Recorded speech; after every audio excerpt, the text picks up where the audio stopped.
John, what birthday party at the time? So who's the high school teacher at Preparatory? Georgetown.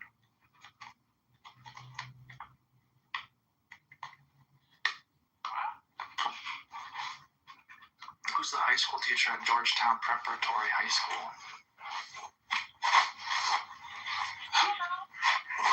Why are you asking stupid questions? Because that's what Abby's bio is. You think her bio is stupid? Wow. It's not for you to know. Abby, your PM looks so good in this picture. My what? Your PM. What is PM? Prime Minister. Yeah. Oh. Maybe worry about your own mayor. Why does that say Gavin Newsom and Zoran Mamdani renew Europe? It's on my political account. I don't know why you made this post, but Rob Yetton looks really good here.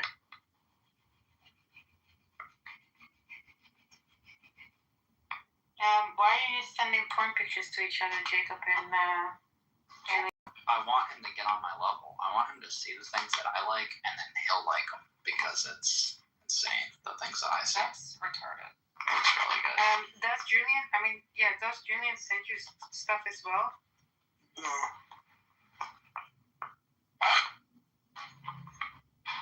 I mean, he sent me his booty. I bet he would. That did not happen. Okay. I believe Might have happened. I'm sorry, Julian. My bad. Yeah, that definitely did not happen. that did happen.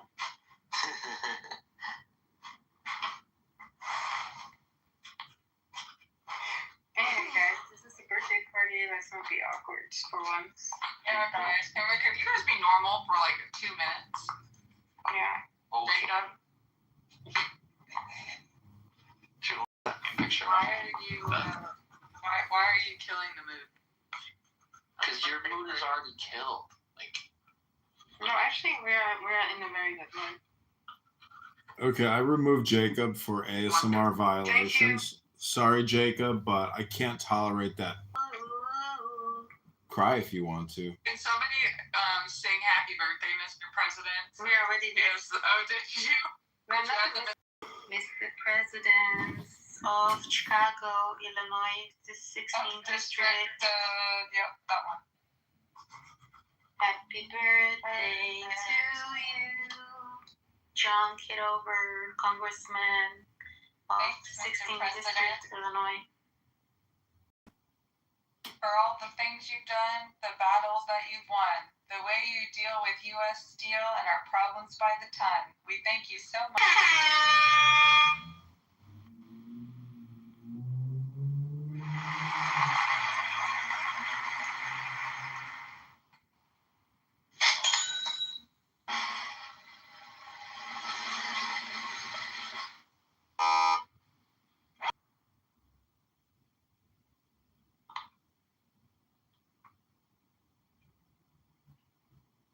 So deep fried dish.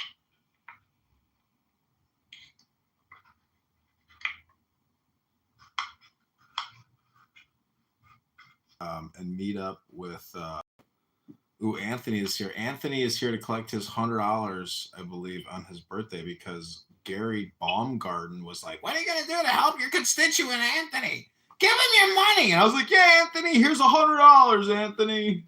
Not gonna happen, Anthony, but I'll pray for you.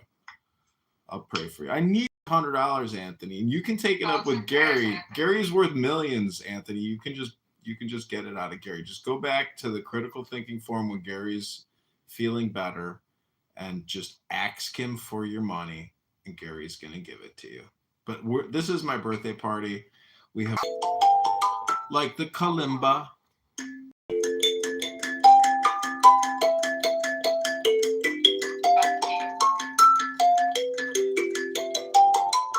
And we are live on YouTube, and the YouTube live streamers are just pouring in right now on my birthday here. We have 9 viewers, 4 viewers, 1 up thumb. Hit that like button. Leave me a comment. Let me know if you think my bald head is a cap or a mask. It's all cap. People were like, is that fake? Is that a cap on your head? Nope, that's It's my so brain. shiny and round, they couldn't believe it. That's right. People said that my head is so shiny they can see their future. Wow. I was like, that's actually a great compliment and kind of funny. Maybe that's why a lot of people have such strong reactions to you, because they see their future and they're like, oh no, I'm as much of a loser now as I am I'm as much of a loser in the future as I am right now. Anthony Kaiser wrote, "Happy birthday, Congressman Kitover." Thank you, Where's Anthony. this chat? Is it on YouTube? It's in my birthday party room. Anthony just popped in and out. Everybody's wishing me happy birthday. Katie Urnme wrote, "Happy birthday. Happy birthday. Happy birthday. Happy birthday to you." Yeah! Happy birthday! I'm a professional voiceover actor. You may have seen me in some of your favorite cartoons like Ren and Stimpy. Really? No, but I am running for Congress. We need those donations, people. Make a birthday donation to John Kitover. Yeah. Supporting us to run stuff that pay for themselves. Happy birthday! A birthday man. Thanks for playing my favorite song. Happy birthday, Brian Elmo.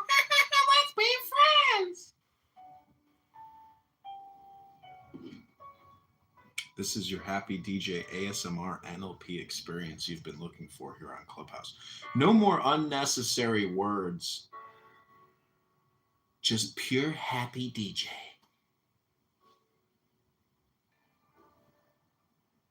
So what's it going to be? Which poetry option do you want? Do you want the Buddha? Do you want Lao Tzu? Or do you want the Master Therion? Lao Tzu. What's the Master Therium about exactly? Can we get a synopsis? It's Aleister Crowley. Oh, okay. Let's do Lao Tzu. I'm feeling very Chinese. All right. This is Lao Tzu Dao De Jing ASMR experience.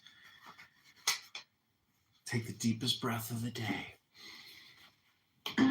Hold it for 10 seconds. The Tao, considered as unchanging, has no name, though in its primordial simplicity it may be small. The whole world dares not deal with one embodying it as a minister. If a feudal prince or the king could guard and hold it, all would spontaneously submit themselves to him. Heaven and earth, under its guidance, unite together and send down the sweet dew, which, without the directions of men, reaches equally everywhere as of its own accord. As soon as it proceeds to action, it has a name. When it once has that name, men can know to rest in it. When they know to rest in it, they can be free from all risk of failure and error. The relation of the Tao to all the world is like that of the great rivers and seas to the streams from the valleys. Om. He who knows other men is discerning. He who knows himself is intelligent. He who overcomes others is strong. He who overcomes himself is mighty. He who is satisfied with his lot is rich. He who goes on acting with energy has a firm will. He who does not fail in the requirements of his position continues long. He who dies and yet does not perish has longevity. Om. All-pervading is the great Tao. It may be found on the left hand and on the right.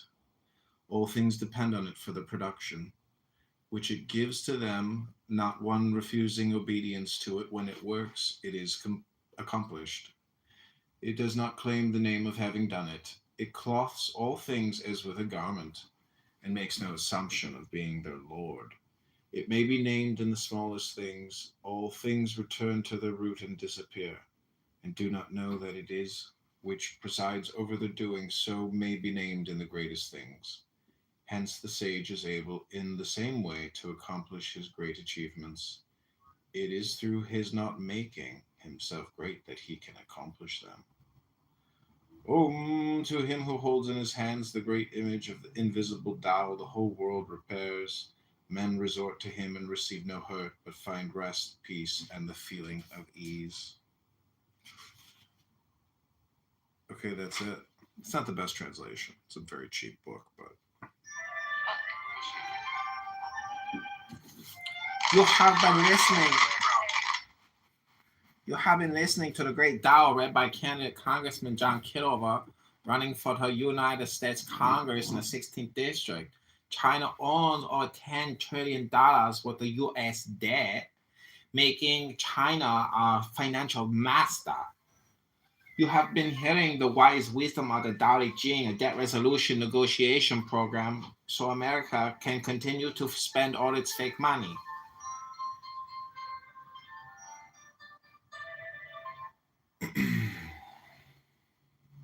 Bounty is 2 times more This message is brought to you by Bounty on John Kitover's birthday, the quicker picker-upper.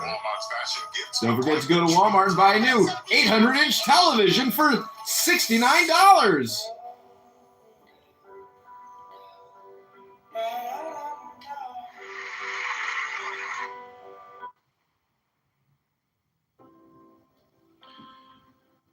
Clubhouse is a psychedelic inception. A conversational hypnosis app fully automated so people can waste all their time and die having accomplished nothing. Just continue talking 80 hours a week about nothing. Complaining, screaming like baboons. Completely unnecessary communication about nothing. Boom. That's it. Boom. It's a psyop, ladies and gentlemen, designed to waste your time talking about nothing. Oh, some news happened, some clickbait event, some fake news misinformation. Let's talk about it. Let's waste our lives using our cell phones talking about nothing.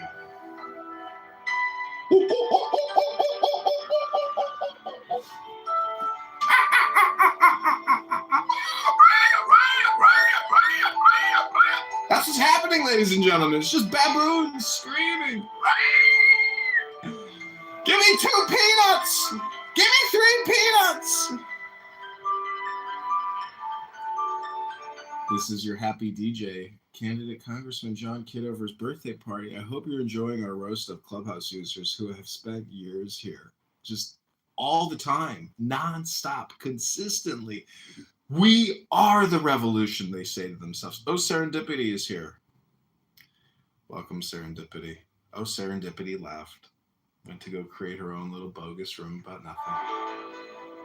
Back to the show. They just come in. They just want to do a quick little spot check. Got to go back to my own room. Can't get manipulated by candidate Congressman John Kitover. Can't waste my time listening to somebody waste his time. I need to waste my time, my way. Somebody sent us a YouTube video.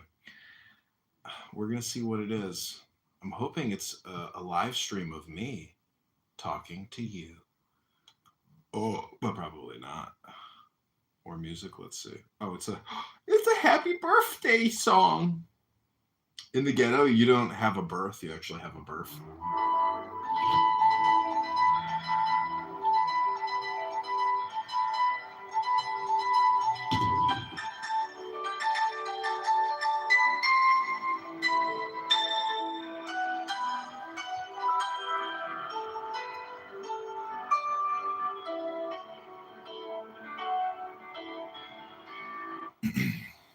Okay, I read to you the Tao Te Ching, but now I'm going to read you the Dhammapada because you probably never heard it before.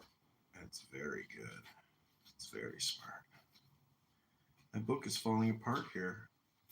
This is called The Path of Truth, if you've never read it. Many people have never read books. It's just a fact. Many of you don't know how to get happy, but I'm here to help you get happy. There's a chapter on happiness. Then there's a chapter on the pleasantness. pleasant people. I hope this makes you all more pleasant. And just remember, don't take Clubhouse so seriously. It's all just hypnosis. Here we go. It's called The Pleasant. When anyone mistakenly pursues only what is pleasant, avoiding the true path, forgetting their true purpose, attached to the senses. When anyone sees another on the true path, they will experience their loss and be full of reproach. Avoid attachment to both what is pleasant and what is unpleasant. Losing the pleasant causes grief. Dwelling on the unpleasant also causes grief. Do not cling to the pleasant. Pass, so that the separation will not diminish you. Clinging to what is dear brings sorrow. Clinging to what is dear brings fear. To one who is entirely free from attachment, from endearment, there is no sorrow or fear. Sorrow springs from affection. Fear springs from affection. To loosen those bonds is to be free from sorrow and fear. Sorrow springs from indulgence in sensual pleasures. Fear springs from indulgence in sensual pleasures. Whoever is free from such indulgence knows neither sorrow nor fear. Sorrow springs from preoccupation with lustful pleasures. Fear springs from preoccupation with lustful pleasures. Whoever is free from such preoccupation knows neither sorrow nor fear. Sorrow springs from craving. Fear springs from craving. Whoever is free from craving knows neither sorrow nor fear. People cherish the person committed to right action and rich in understanding. That person, knowing the truth, walks steadfastly on the path. The person who reaches the sacred, the inexpressible, who has permeated his mind with it, who is in control of his senses, is one bound upstream. Friends and relatives welcome with joy a loved one, returning from abroad after a long absence. In exactly the same way will the fruits of right action welcome the doer as he travels from one life to the next. Om.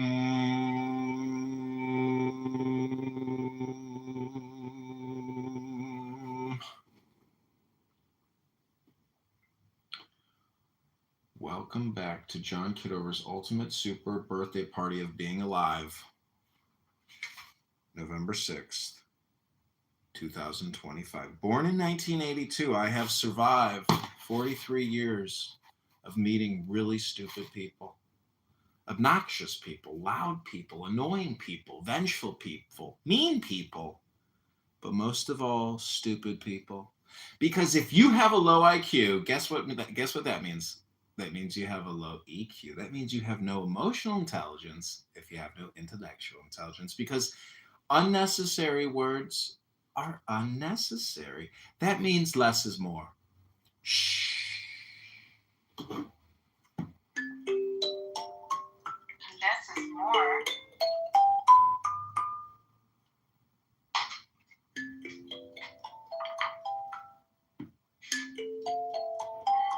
is more to all hearts. Hearts that beat together. Melissa says I'm a cosmic human. No, Melissa, I'm just a man. If you think a man is a cosmic human, well, then that's what a man is. Ooh. Ooh. Oh, all right.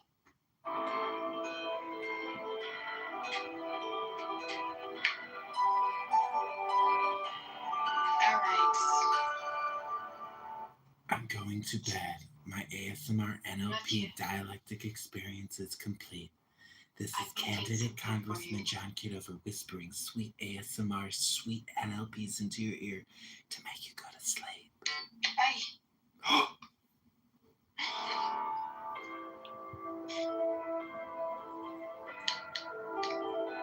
It is very sleepy. Sleep-inducing. Julian, when they do the capital punishment on your hero, whatever his What's his name name is, again? can't even remember his name anymore, Julian. Luigi Yeah, Mangione. when Mangione gets executed, oh, I can't wait to hold a room on it so you can come and cry. Why did they have to kill him? Why?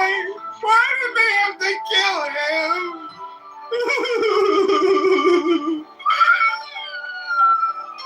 Let's talk about it for a week. 5 days at least. 5 business days. 7 days is a week. Mangione! Mangione! Oh, Mangione! Mangione!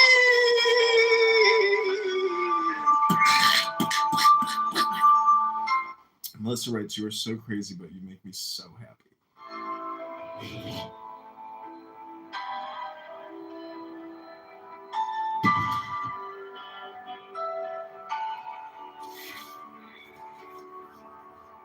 Okay, this is called Anger by the Buddha. You know, the Buddha was a pretty smart guy. He's had like billions of followers, and the fact that you can read him, you know, and get this divine intelligence. But yeah, people just keep coming to Clubhouse to talk about fucking, you know, sperm whales and narwhals and shit. Okay, this is called Anger. So take the deepest breath of the day as I create more YouTube content. Here we go. Anger, shun anger, let go of pride, break out of every shackle. Whoever is not tied to possessions, clinging neither to body nor mind, is never in bondage. Whoever controls his anger is like a true charioteer, in command of the rolling chariot, and not just holding on the reins. Where there is anger, apply loving kindness. Where there is evil, offer good. Where there is stinginess, be generous. Where there are lies, be truthful. Speak the truth. Control anger. Share even from your meager store. These 3 steps lead to the presence of the shining ones. Om.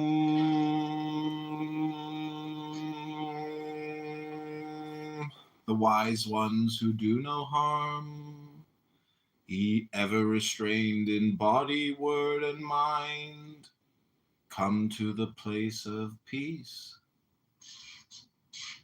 where they will sorrow no more. The vigilant who follow the way day and night, who are wholly intent upon nirvana, the mental intoxicants come to an end. This, O Atula, has been going on through the ages. They criticize the silent ones, they criticize the talkative ones, they criticize the moderate ones. There is no one in the world who escapes criticism. There never was and never will be, nor is there now the wholly criticized or the wholly approved.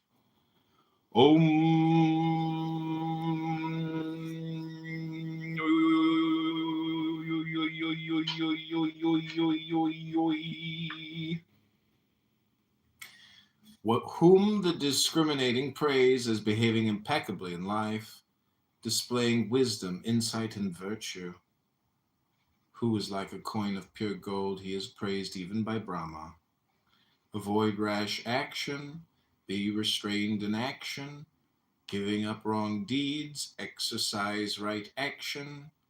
Avoid rash speech, be restrained in speech, giving up wrong speech, exercise right speech. Avoid mental agitation, be restrained in mind, giving up wrong thoughts, think good thoughts. Those who practice restraint in body, word, and mind are surely in control of themselves. Oh, my F word abuela is here. Hi, friend. Hi, friend. It's his birthday. Happy birthday, John. It's his motherfucking birthday. Yeah. Let's go. Please, no profanity on my birthday. Abuela, would you like to sing Happy Birthday? Would you like to Abuela, would you do me the favor of singing to me Happy Birthday in your best Marilyn Monroe voice impersonation? Oh my God. How did you know? I'll go on mute. Okay, here we go. Happy birthday to you. Happy birthday to you. What a fucking F word. Happy birthday, Mr. President. Happy birthday to you. Let's go. Yes.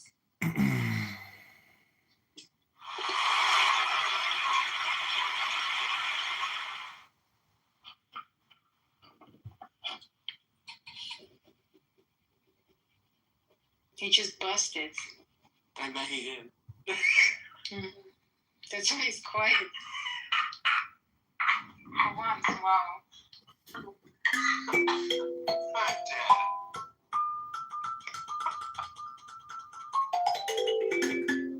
John Kitover, this is for you.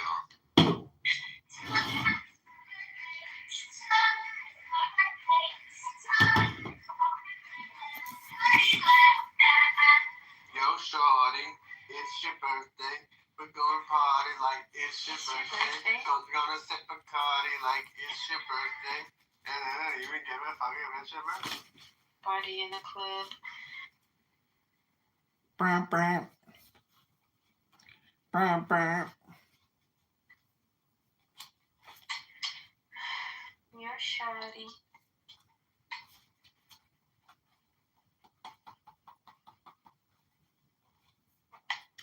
I'm gonna have to glue the binding of this book.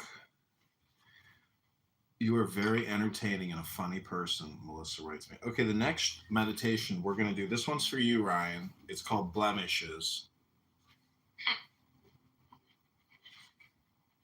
Okay, take the deepest breath of the day. Hold it for 10 seconds. You are now like a withered leaf, very close to the approaching messenger of death. Although at the point of departure you have not prepared yourself for the journey. Prepare a refuge for yourself. Work hard. Use good judgment. Free of flaws and passion, you shall enter the highest realms. You have reached the end of your time. You stand face to face with death. And as a silversmith separates the dross from the silver, just as rust produced by iron corrodes the iron, so is the violator of moral law, destroyed by his own wrong action. Disconnection from Scripture is learning's taint. Neglect is the taint of houses. Uncared for beauty withers. Negligence is the taint of one who keeps watch. A woman behaving badly loses her femininity. A giver sharing grudgingly loses his generosity. Deeds done from bad motives remain everlastingly tainted. But there is nothing more tainted than ignorance.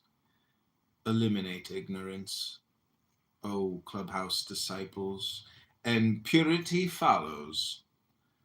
Life is easy to live for a shameless man, aggressive, arrogant, intrusive, and corrupt.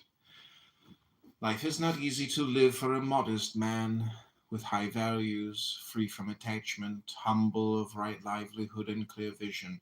Whoever in the world takes life tells lies, steals, commits adultery, is addicted to drinking intoxicating liquors, is digging up his very roots, even when alive.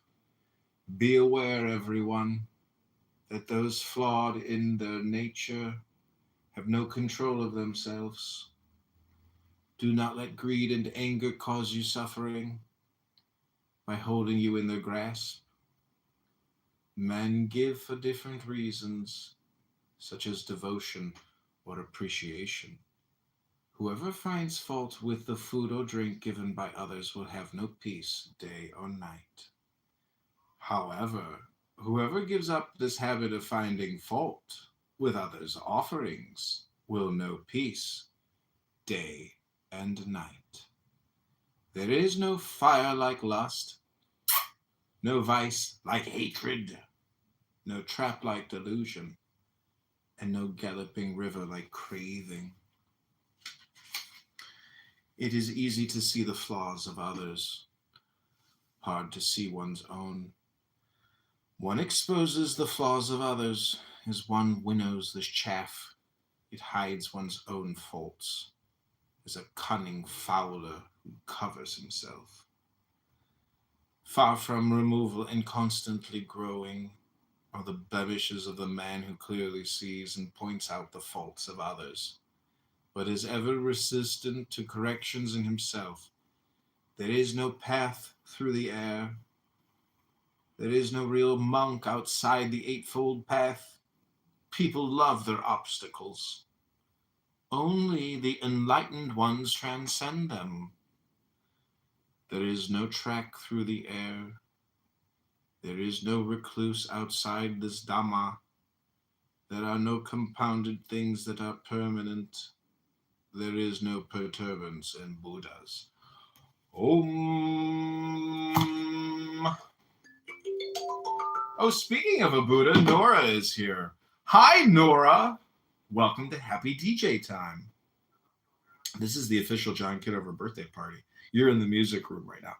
Melissa M is asking me, am I married? No, Melissa, I am single. I am not married. Happy birthday. Thanks, Nora. Would you like to join the birthday club and sing me happy birthday? I'll try. It's hard to move my mouth, but I'll try.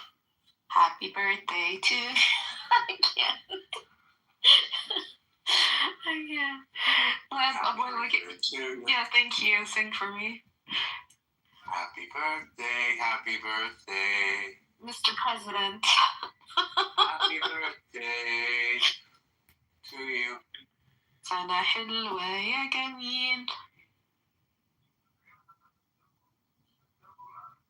Thanks, Nora. I'll be sure to let everybody know that you sang happy birthday to Isaiah. Cumpleaños feliz, cumpleaños feliz, something feliz.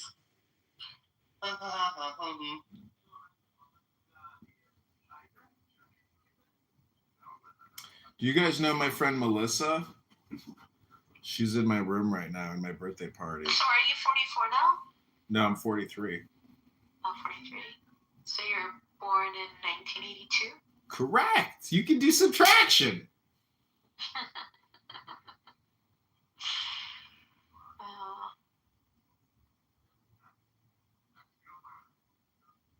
think you're a year younger than Kim Kardashian. I met her once at the Starbucks in West LA. She was getting her Tesla fixed, and I was like, that is an incredibly hot chick. I was like, is that Kim Kardashian? I was like, holy shit, look at that ass. She's looking at me. Oh my God, she's checking me out. Are you making up the story? No, I'm serious. But she wasn't checking me out. She was checking out a famous soccer player next to me, and everybody kept going up to him. She's been checking out the bright future on your forehead. That's true. Maybe I was reflecting light. Did her butt look nice in person? Oh yeah, incredible. Like, whoa. When was this? Because I think at one point she did have a real butt. 2011, maybe. Because when I was in California, I saw a lot of fake booties, and they did not look good to me. Yeah. Well, fake breasts also don't look good when you see them. Yeah, they looked really bad too, the fake breasts. There were so many, and they were just so hard. Exactly. Very firm. It's like grabbing a a bag full of silicone. I'm just surprised because I thought they had upgraded their abilities, that they would have like better breasts there. Melissa says she's signing up for the gym and she's 42. Who is this? Somebody on YouTube? Melissa is in my room. She says she doesn't like negative, toxic people. You should start a company called Better Breasts. Better breasts? Better Breasts. Nora. And come up with a better. I need to figure out a business. First, I need to fix my face, so I'll lay low first.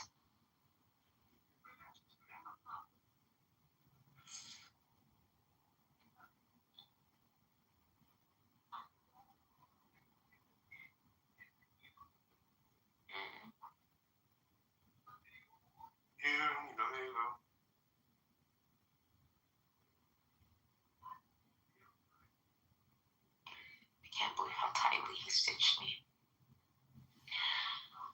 What are you doing for your birthday, John? I'm about to hit the gym and grab dinner. Oh, we haven't talked to your mom yet. Yeah, she's at her friend's house right now.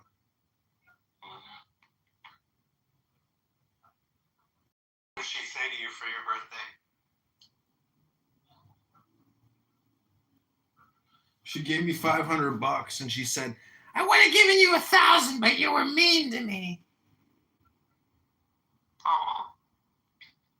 I said just the cost of doing business. I'm 43 years old, Abuela. You said something to me? Yeah, I said, are you not speaking because Nora's in the room? Did you two make up? No, I was listening on mute because You're I was messy, making bitch. something, not to make noise when you're singing and stuff. Why didn't you call the San Diego office? Mm-hmm. I said, if But my face distracted me.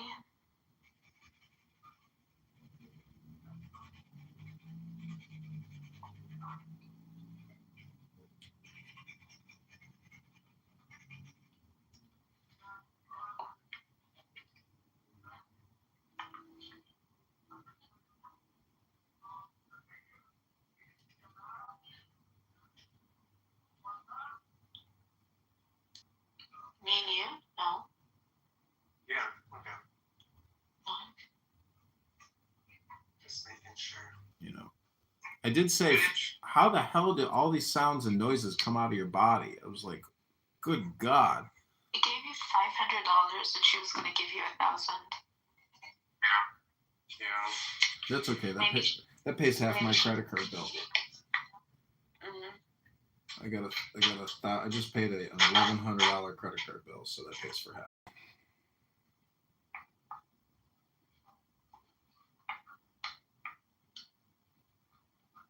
I love that poem. It was very beautiful. Oh, you're welcome. I hope you liked it. That Thank was you for for you. dedicating it to me. Yeah, that was for you, buddy. Wait, what was the title again? It was talking about your intentions. Oh good, I'm having some right now. I do.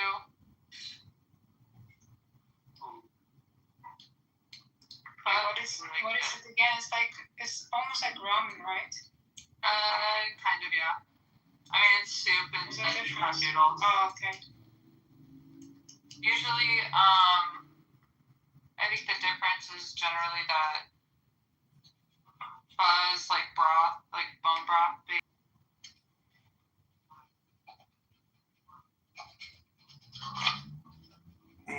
Abby, I have a Zen coloring book.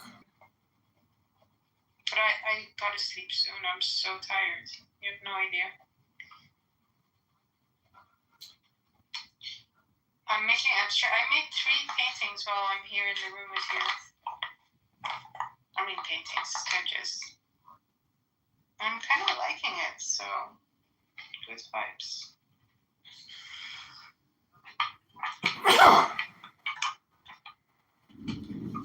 We have another visitor, Evital. He left already. He sent me $50 for my campaign. No way, really? Yeah, he's gonna send me another 50. He said. That is really When's nice. the election? March 17th. It's the Oh. primary.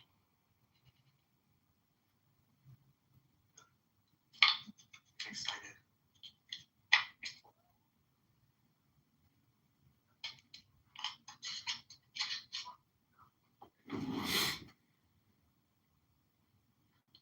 You're on the Republican ticket, John?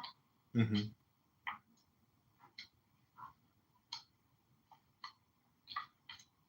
When you get elected, I'm gonna pick up your office phone. I thought you were going to talk about Me blue. too. No. Hello, Sheriff.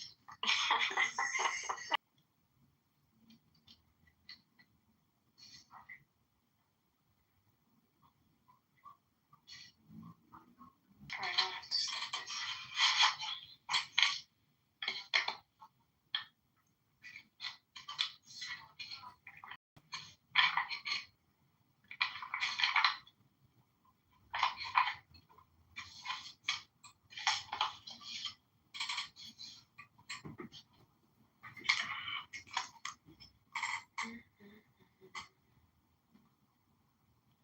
I kind of feel like making a noodle now. You're welcome. No, but I've been eating it just because I've been craving it every night, and it's not good for you.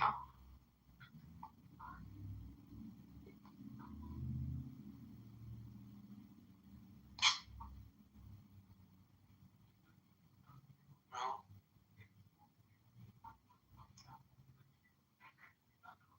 neither is harassing the FBI.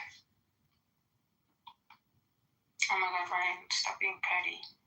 No, it's not. I'm not being petty. I'm just telling you. It's, no. You don't get in trouble. Dude, when the FBI was talking to my brother once a month, how am I the one that's harassing the FBI?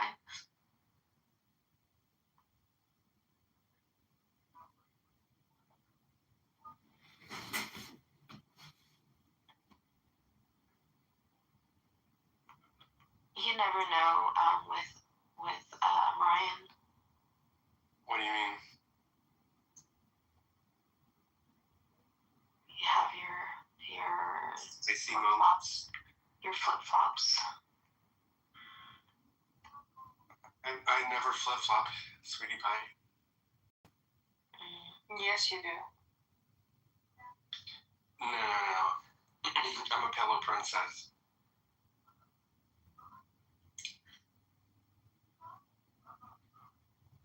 Are you okay, Ryan? Are you okay? Yeah.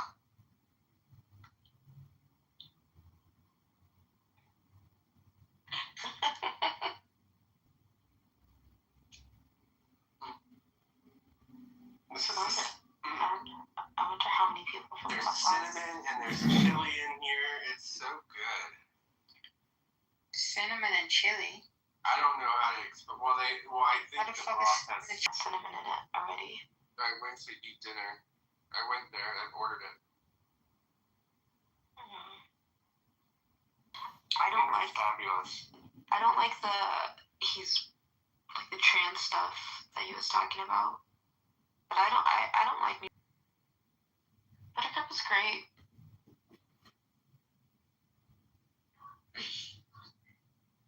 She's not afraid to ostracize her. Yeah, it's pretty attractive, isn't it? What is it? I said it's pretty attractive, isn't it? Are you trying to make me gay? Wait. What? What? I thought that's what you were saying. No. No. Isn't it clear that I'm a heterosexual, Abuela? I was gonna say, that trait, it's especially attractive after dealing with all these men that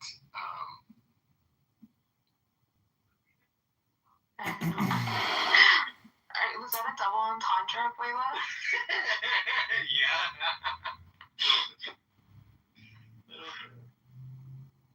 Diego's great. Oh, let him be. I'm actually very surprised that he tolerated all my craziness.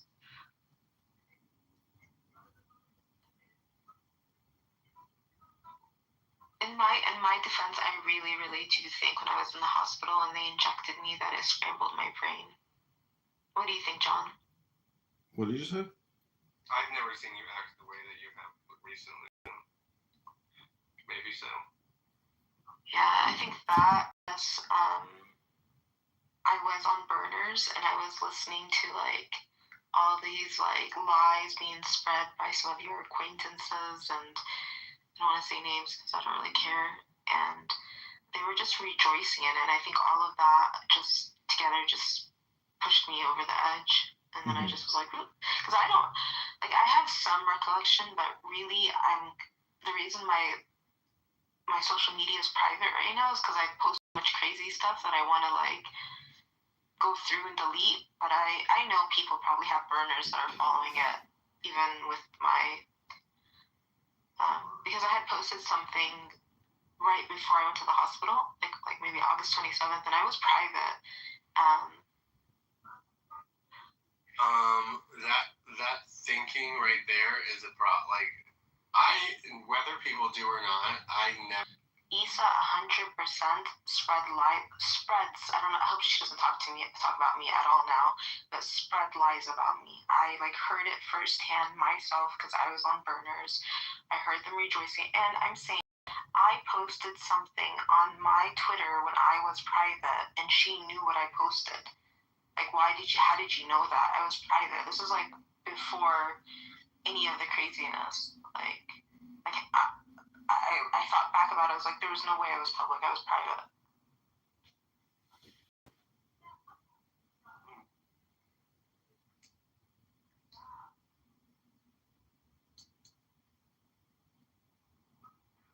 Oh, happy birthday. Putting my, emptying the dishwasher and loading the dishwasher. I hate waking up to a sink of dirty dishes. It drives me crazy. Wait, what? Let Kevin be. You know, you're right. You load it before you, Unloading the dishwasher promptly enough. Well, you know what? If I were your girlfriend, it would already be unloaded, and you wouldn't be standing at the sink right now. Stop hitting on him.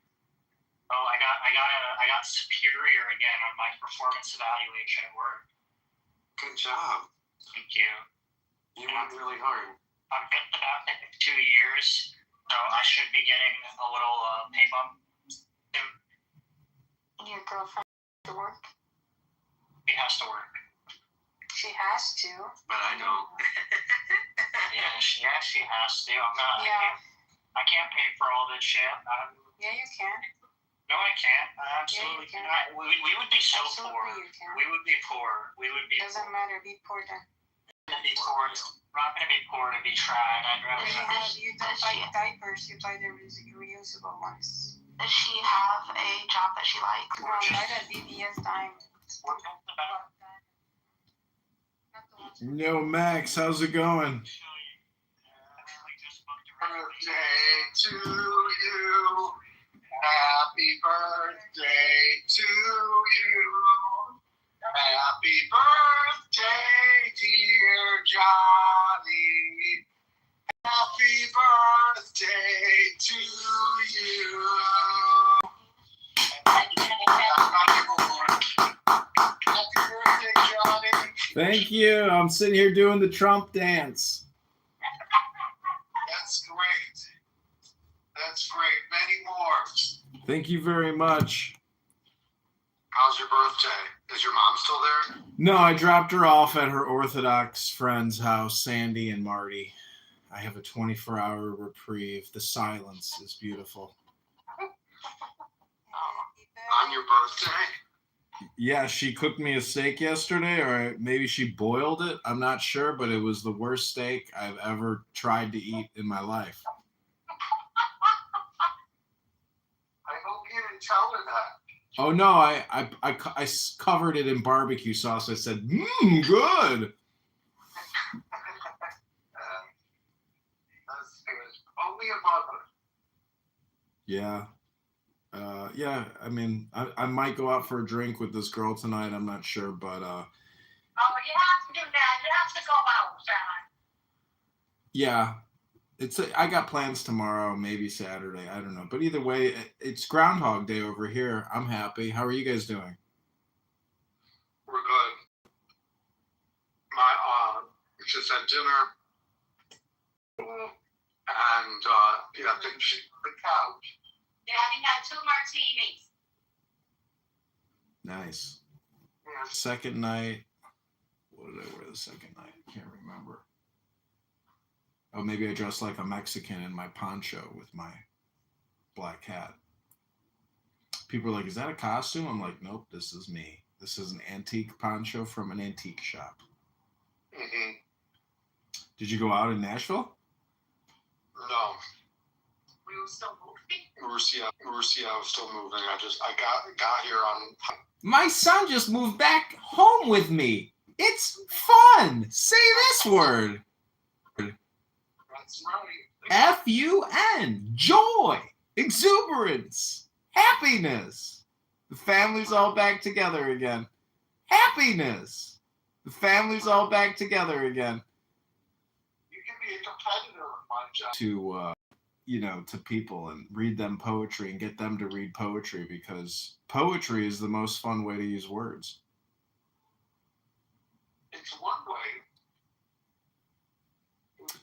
I read in a poetry book that if you read poetry, you do live in joy. There's something magical about poetry.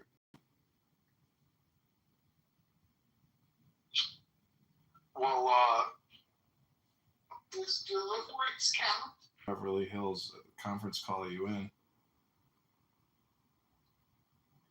Hello, Paul. Paul, you are on a conference call with another Paul and another Max. This is the John Kitover birthday party line. Hey, Paul.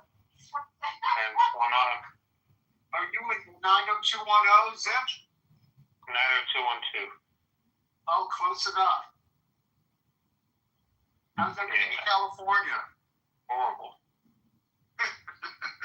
But the weather is good. Max, I know Paul because we have that mutual friend, Louis Eisenstein, the guy that I threw the brick through his front door. And Paul called me up one time. He's like, 160 people have been talking about how you threw the brick through his front door, and they're so happy. Everybody hates Louis.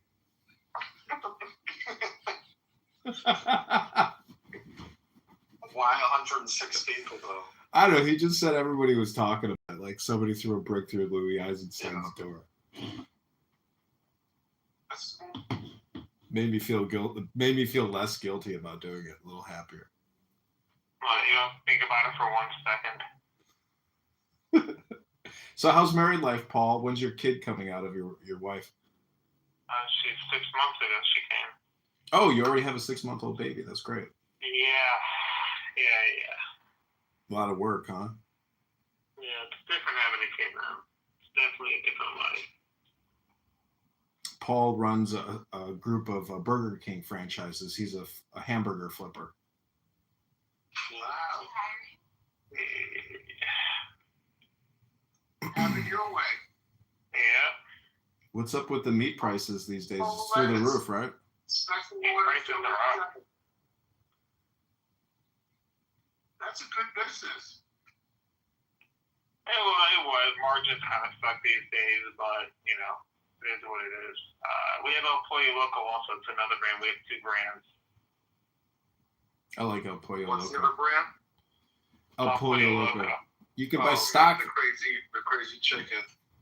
You can buy stock in El Pollo Loco. What's their What ticket? state are you in? I just moved to Nashville, Tennessee, where they're building In-N-Out burgers in the town. They relocated the corporate office there. Yeah. It's pretty crazy. California. Where are you from? Chicago originally? Yeah. Yes. And New York and Wisconsin. Where in New York? Born in Brooklyn, raised in New Jersey. Fuck now. It's gonna be an Islamic caliphate now. It's over. That's right. It's terrible. Paul, are you originally from? Yeah. Are you originally from California? Potomac, Maryland. Oh, right in beautiful, right by the Lincoln Memorial. No, Potomac. No, that's Potomac like river or whatever. I live in Potomac, Maryland. Is a DC suburb. It's about 4 miles from the DC border. Oh gosh, nice, but it's a nice. When did you were born there? I was born in Maryland, and I moved to Los Angeles about 22 years ago. Wow, what brought you to California? The fucking weather, man, and the lifestyle. It's like nobody works, nobody does shit. He's beautiful. Listen, it's a beautiful place to live if you have enough money that you're insulated. Like it really is a cool, nice place to live. It's like the California lifestyle is amazing. It's like being on summer break for 22 years. It's unbelievable. But you're always fighting. You're always getting sued. You're always suing. It's just nonstop fighting. Like, it's very hard to run a business. But you have a lot of cheap labor, but they can turn on you any second of the day, you know? Right. A lot of cheap labor. It's pretty crazy. And it's hard to get staff, isn't it? Like for the restaurants, isn't it very hard to staff? It's not impossible. It's much harder in other states. You have a bazillion people that fled the border that need like a place to work, you know? I've some employees that have worked in my stores for 30 years. Really? Yeah. Not a lot, but a few. Well, Paul's related to the Shah of Iran. They escaped the Islamic Revolution. I'm Jewish, you fuckface. I'm Jewish, you fuckface. Oh, the Shah wasn't Jewish? Shut the fuck up, man. You play all these like dumb games. Anyways, it's not Shabbos yet, but thanks for the birthday calls, everybody. I appreciate it. Health, wealth, love to you. Today's the B-Day. Did Yael call you? Yael? No. Daniela, you mean? Daniela Chosin? That girl's hot. No, she's too busy posting shit to her Instagram, and doesn't matter. I don't need birthday. I thought you went on a trip with her to Texas. No, that's some other guy. She's at some gun range shooting an M16A4, preparing for the coming Islamic Civil War. You had her when she was the best looking. Guy on an island, and I was like, oh, I guess I'm not the only one. There was one time you got mad at her and you put up these pictures you took of her in Vegas on like Facebook. It was insane. She didn't even care. Knowing you have them right on your computer, like ready to go, like thousands of pictures. Well, when John was in Los Angeles, he would like hire like models to come over to his apartment, and he had like a whole photo backdrop and all kinds of cameras and all kinds of crazy shit. and two big ass dogs, like two fucking mugs. He got them from the shelter, like from like the home, like two fucking like horses, like big, huge, huge. How did you clean up the shit from those dogs? It's like each dog had 2 handfuls of shit. Like multiple times a day. Beasts, yeah. They were huge. Yep, Jasper and Dixie, I think. Wait, so did you know John when he lived in an RV in California? I mean, he bought like a boat. I don't know if he had an RV there. In a boat. No, I never had a boat. I had an RV. I had 2 RVs. When did you? At what point I remember when you lived in Manhattan Beach? I don't remember you having an RV. Yeah, when I moved from West LA, I bought an RV on Craigslist for like $2,000 or $4,000, but I think it was in perfect condition. I parked it behind the Sports Club LA on Sepulveda, and one time these Persian kids were like, "Are you that guy that lives in that RV?" I was like, "Oh no!" Oh, I was so embarrassed, but it was, a perfect spot. I would live in a 5-star gym all day long and then just sleep in the RV. It was no big deal. Nice. You were a member of the sports club? Yeah, I would go to the Beverly Hills, or I would go to the one on Sepulveda. It was, I wasn't the only loser doing that. There were other people that just made that their permanent office, their permanent lifestyle. It was pathetic. A lot of Persians, a lot of hairy Persians that needed laser hair removal.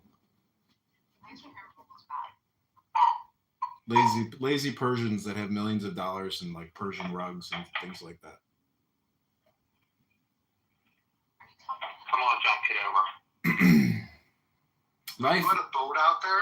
No, I tried to buy a boat. It was an incredible. It was a 2-bedroom boat, fully furnished with copper and furs, and he wanted like 10 grand. I buy it, and then the next day somebody bought it. But it was cheaper to buy that thing and live in that thing and pay the slip fee than it was to rent an apartment, and it probably would have been a lot of fun, but I didn't buy it. It was fully concreted. It was not water. You couldn't take it out on the water. He concreted the shell of the boat or something. Maybe you just tow it. It was like a permanent fixture basically to that dock in Marina del Rey or wherever it was. Maybe Redondo. I can't remember where the boat was. Anyways, boats suck. John's lived a very exciting, very crazy life. Fun life. Yeah, what's the story about John? What's Every the story story you about can imagine. He's foreclosures, evictions. What do they call it? You fall like a 5150 when you're in California. Yeah, that's when I first learned about habeas corpus. They tried to convict you to the loony bin.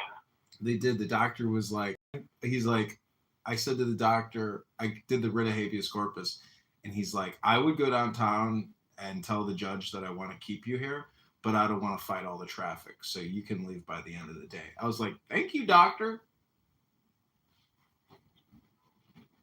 How many fights did you have with landlords? You must have driven landlords crazy. Yeah, Louis was like one time, I was like, I don't know, Louis has some funny stories. No, but you probably, because you had all these dogs and all these whores coming into your apartment. I don't even know, like, what you did. Like, you must have driven your fucking neighbors nuts. I never had any horses come into the apartment. I said horse. Oh. I think a horse. And Los Angeles is too dense. You can't get a horse. Like, it's not like there's not enough land.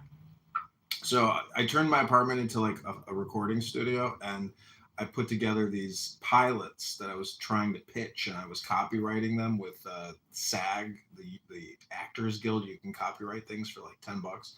So I created 2 shows. One was called Foodie Hottie. It was a show of hot chicks that just do foodie reviews. And then I can't remember what the name of the other show was. But all these girls were competing for a spot on my television show called Foodie Hottie. You mean you were auditioning them? Yeah, they were coming over to my apartment for auditions.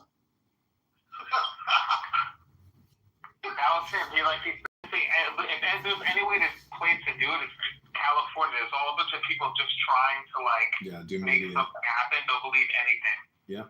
But John is the only one to actually act on it. He can pretend, you know. I think it's a brilliant idea. Foodie Hottie. What brought you to LA? Was it Chosta that brought you to LA? What brought you to LA? It was February. I had just broken up with my fiance, and that story. Listen, you've done every story. Runaway groom. Yep. Yep. No, legit. He had an engagement party. He woke up the next morning and broke up with the girl. Did you keep the gift? The craziest thing about that story is I insured her diamond ring that I spent like $21,000 on, and I'm in West LA, and I get a call from the insurance company, and they're like, yeah, you're not entitled to any damages from not getting the ring back. Then they call me back, and they're like, okay, hold on, we're going to have our legal team look at Illinois case law. They call me back a week later, and they go, is this John Kitover? I say, yes. They say, this is Geico Insurance. We have a check for $25,000. Where do we mail it to? I was like, really? Holy shit.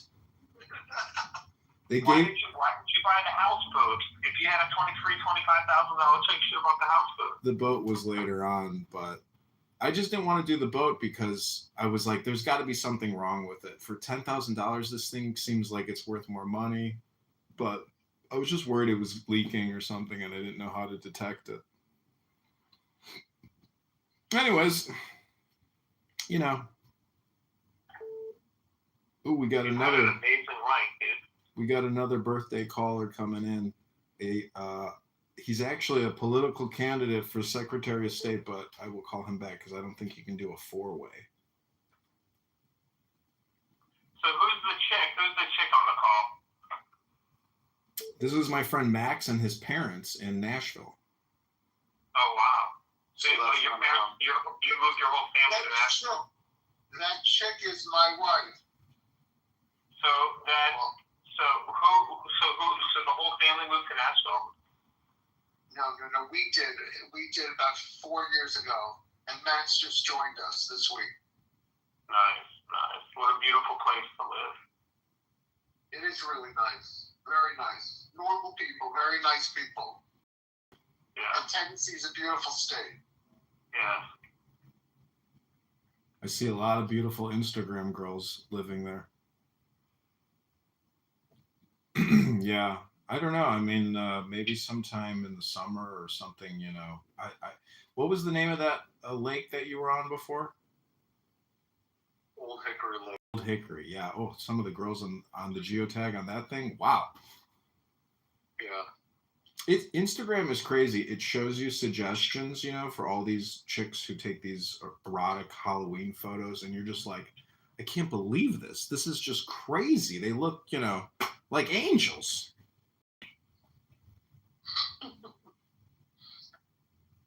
Everything now, John, in LA and all these big cities, it's all about money. You can do a 70-year-old and a 20-year-old. These dating apps have turned young women into gold diggers, and they're communicating with hundreds of people fishing for the biggest dig, you know, and that's what's happening. No. It's like they'll do it just transactional. Like, can you buy me a purse? Can you buy me this? Can you buy me that? It's completely a trade. Yeah, I agree. It's crazy behavior, but it's insane.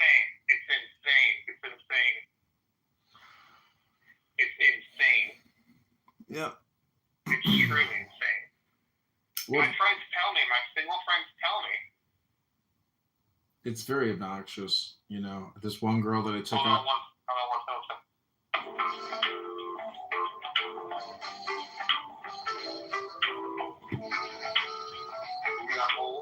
Yeah, let me see if I can drop him. Yeah, maybe. I think he uses Google Voice. I'm not sure.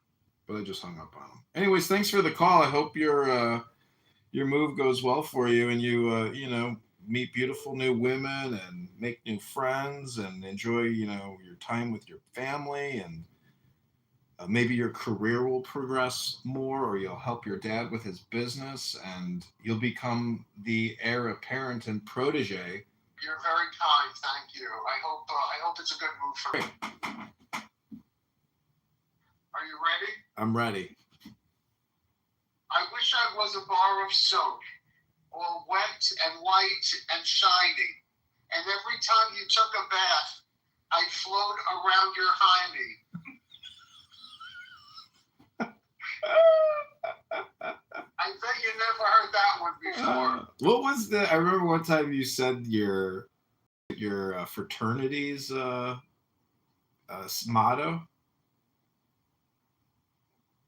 Refresh my memory. You've got some Greek motto. I can't remember. Tui, kui.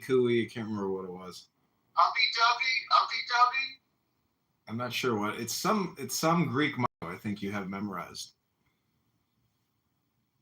Sydney for me kind of toga chua. Yeah, that's it. Are there ants in your pants or are there ants in your toga? That's Latin. That's it. Yeah, That's all I remember. That's all I remember from 3 years of Latin. There are ants in your toga. Yeah, are there ants in your toga? What is this line? Sydney for me kaya toga chua. Are there ants in your toga? Oh, God. So, John, how old are you today? 43. Oh, God bless you. You're a baby. You're a baby. If I make it to 86, another trip around the sun. It's a beautiful day to celebrate. It is. Life is good if you have breath. You know, when you stop breathing, that's when things start getting difficult. That's right.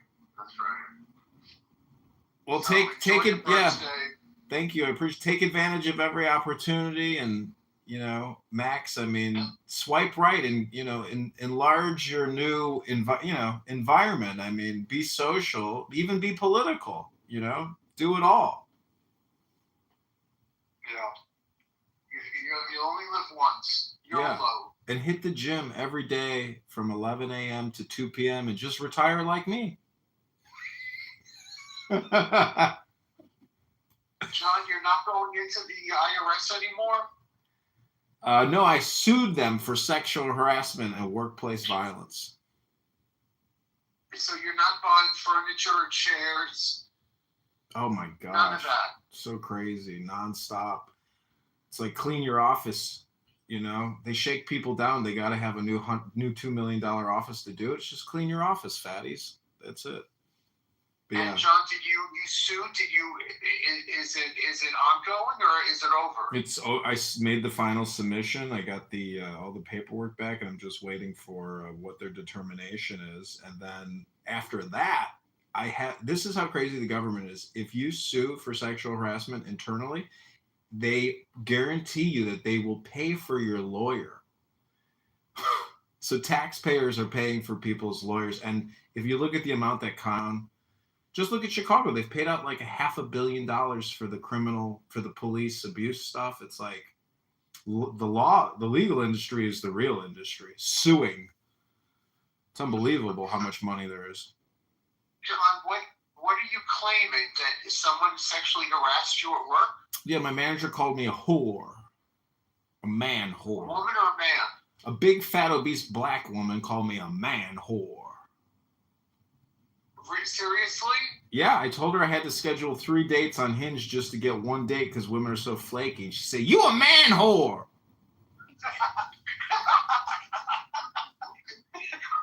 So I said, you said what? I said, all right, I'm going to write your fat ass up. So I wrote her fat ass up. And then the manager said, if I return to work, her manager, the senior manager said, if I return to work, he's going to punch me in the throat. So I wrote him up for threats of workplace violence, and I sued them for $210,000. I anticipate some type of settlement. We'll see what it is. Oh, and I also got a settlement from Airbnb because of the guy and his dog. How did it work with Airbnb? I submitted over $4,000 worth of invoices. I'm waiting to hear back to see how much they're going to give me. Wait, so she was there for less than 24 hours. She left. Mm-hmm. And then have you gotten a new tenant, or what, did you fix up the No, place, I haven't fixed it yet. I tore all the carpeting out, and I went to Home Depot, and they can do the carpeting and the flooring. So I'm gonna repaint, fix the toilet, fix some other stuff, and then do all the carpeting and then relist it. Wow. So what did Airbnb do for you, or you're still waiting to hear back? Yeah, I'm just waiting to see what they want to offer me. You know, the tenant from Airbnb, he never responded, so that gives me like access to the Airbnb host insurance program or whatever. Oh God. Yeah. Wow. If he would have responded and said, you know, none of this is correct, or you know, I mean, he could have just denied the whole thing, and that would have hurt my complaint, you know. So, and he didn't respond, and I left him a 1-star review saying you trashed the place. So yeah, it'll go back up, and you know, next year I'll make another, you know, 20K plus, hopefully 30K just off of Airbnb. I mean, the money, the people, it's like catfish people. They got no. What was that? It's like catfishing people. Yeah, because and it's a lot of money, you know, because just think about it. Like even moving into an apartment, like the application fee, the move-in fee, there's just so many things you have to pay to move into a new place that, like, if you're paying an extra $1,000 to have immediate access to what looks like a clean and livable place, you know, you're going to book it. So I got a good thing going, you know, but you just got to stay on top of it. And, but I'm never doing dogs again. Definitely. I took dogs out of the availability. I do not, because when a dog stays, like the dog stayed in the first floor, I had to clean up dog hair for like 3 days, and it's everywhere. It gets into everything. Yeah. it's unbelievable how much cleaning is required. It just never ends. It's horrible. And how about the coach house? Yeah, he seems to be good, but again, he has a dog, and I'm sure that is now that dog's toilet, because I don't see the dog being walked 4 times a day. So I'll deal with that flooring when he moves out, but hopefully he'll never move out. And is he? Oh, that's not Airbnb. That's you Yeah, found him on Craigslist or something. yeah, Craigslist or Zillow. Okay. But all is well, just a day at a time. That's all it is. You just have to do your best every single day, and just stop worrying about the future. That's all you can really do. Mm-hmm. You should write a book. Well, maybe pronunciation work presented by Pronunciation Workshop. How to make yourself happy again. I'll do the intro. John, how is your campaign for Congress going? Good. Monday, my mom and we submitted the petitions, and he can challenge, and we get notification via email. He has till Monday, and I will probably challenge him on Monday. And Max Rice is pulling his petitions, and we have till March 17th to campaign, and it's possible the Democrats vote for me to knock him off the ballot, because there could be enough Democrats to overcome his organized Republican vote. And there's a small chance, but the publicity from it, there's going to be a lot more publicity over the next couple months. So I'll be doing interviews, and I got invited, get this, to an all Islamic, I'd have to read it to you, but it's like a social civic event in Rockford put on by some Islamic groups and some like Arab hedge fund. So these Muslims, they're organized, and they've invited me to speak. I'm not going to say anything controversial. I'll just read a poem and listen.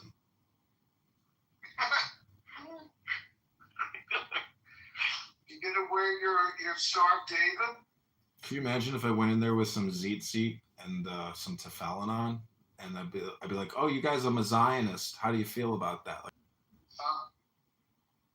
But you should create a subdivision within Pronunciation Workshop called Poetry, where you get your students to read poetry to enhance their English, language and English speaking capabilities through poetry. Make it a whole new workshop.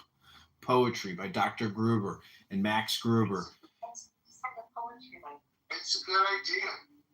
Oh, it's brilliant. John, probably 80% of my clients are Muslim and Muhammad. Like every person is a Muhammad. Oh, have them read Rumi, and then you'll fully hypnotize them.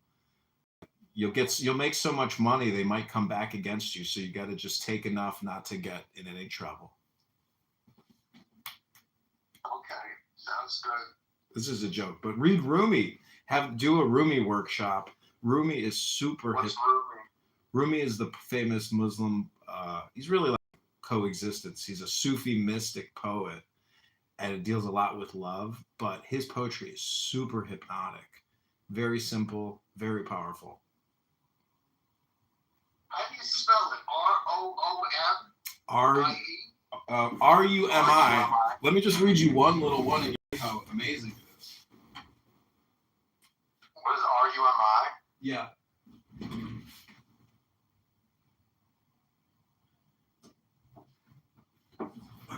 Yeah. I have many of his books. He wrote a lot of poetry. This one is a short one. It's called Drawn by Soup. This is just a random one. It says, I try to imagine the most sumptuous meal. Bughra Khan, general of the armies east of here, has an autumn night banquet celebrating himself. The archangel Gabriel arrives as Abraham's guest, fatted calf roasting. Then the perfect setting, unimaginary, your voice at dawn and the fragrance of soup. I follow the simmering that pulls me into a light-filled kitchen. I ask the cook for a taste. This is not for human beings. Please. You strike me with God and the self and the mind. It's very powerful poetry. And, many Muslims don't know it. I've had Persian taxi drivers, and they just love talking about Rumi. Persians love Rumi. Paul is, or that guy on the former call, Paul, he's too stupid to ever read Rumi. You heard him on the call. Anyways, read Rumi.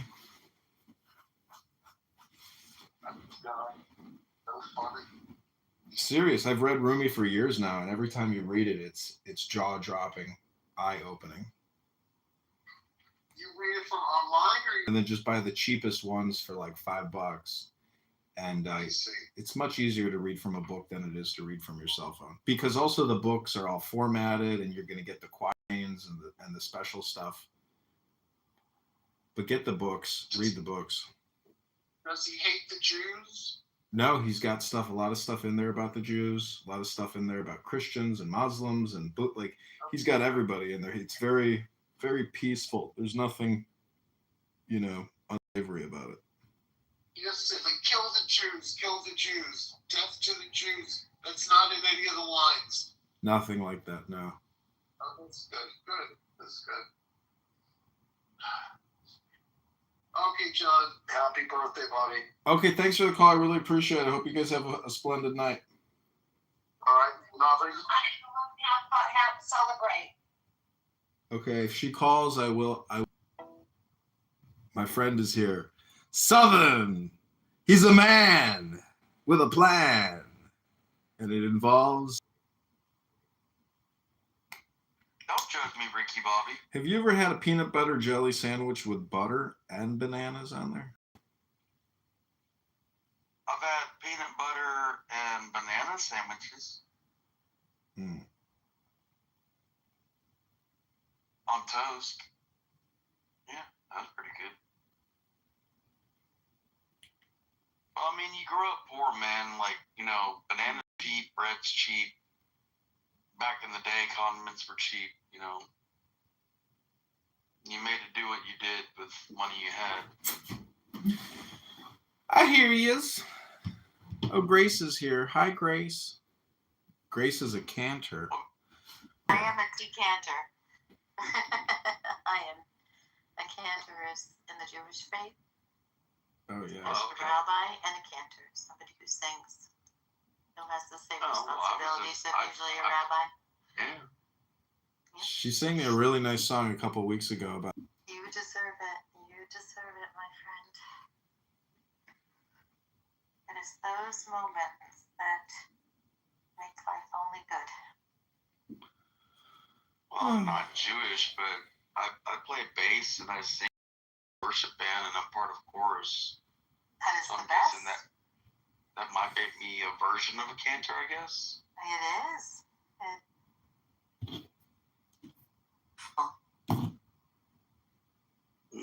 It's really wonderful. I love singing to God. That's one of the favorite things to do. It is. It is. I agree with you 100%.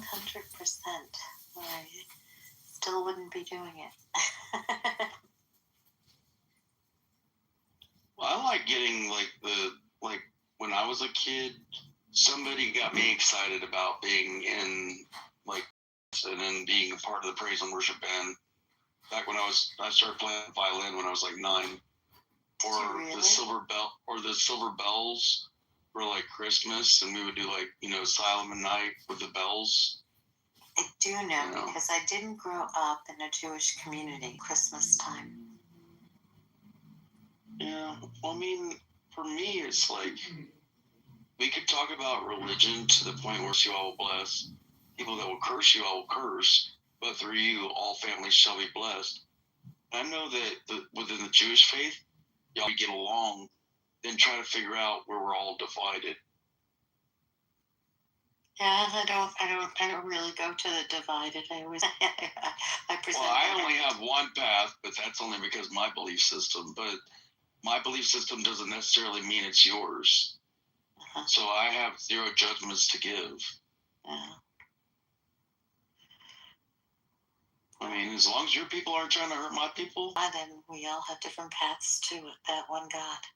We have a clear understanding of that, right? There are different. I've seen the worst of human nature, though, so it's hard sometimes because there's an asshole in every group, and it's easy to judge a group because of some assholes you ran into. and it takes a hard second to still your heart to understand that not everybody in that group behaves in such a manner. Well, they don't really understand godliness if they are acting like that. Yeah. So He's giving me some contacts, so we're moving forward, but we'll see. It's tough enough. The problem is it's tough to get people who are running. It's tough enough. I'm having trouble getting this one person who's a journalist and an advocate. So we'll see. John, what state or what are you running for? U.S. Congress in the 16th District. Yeah, District 16. In what Chicago, state? Illinois. Oh, in Chicago, Illinois.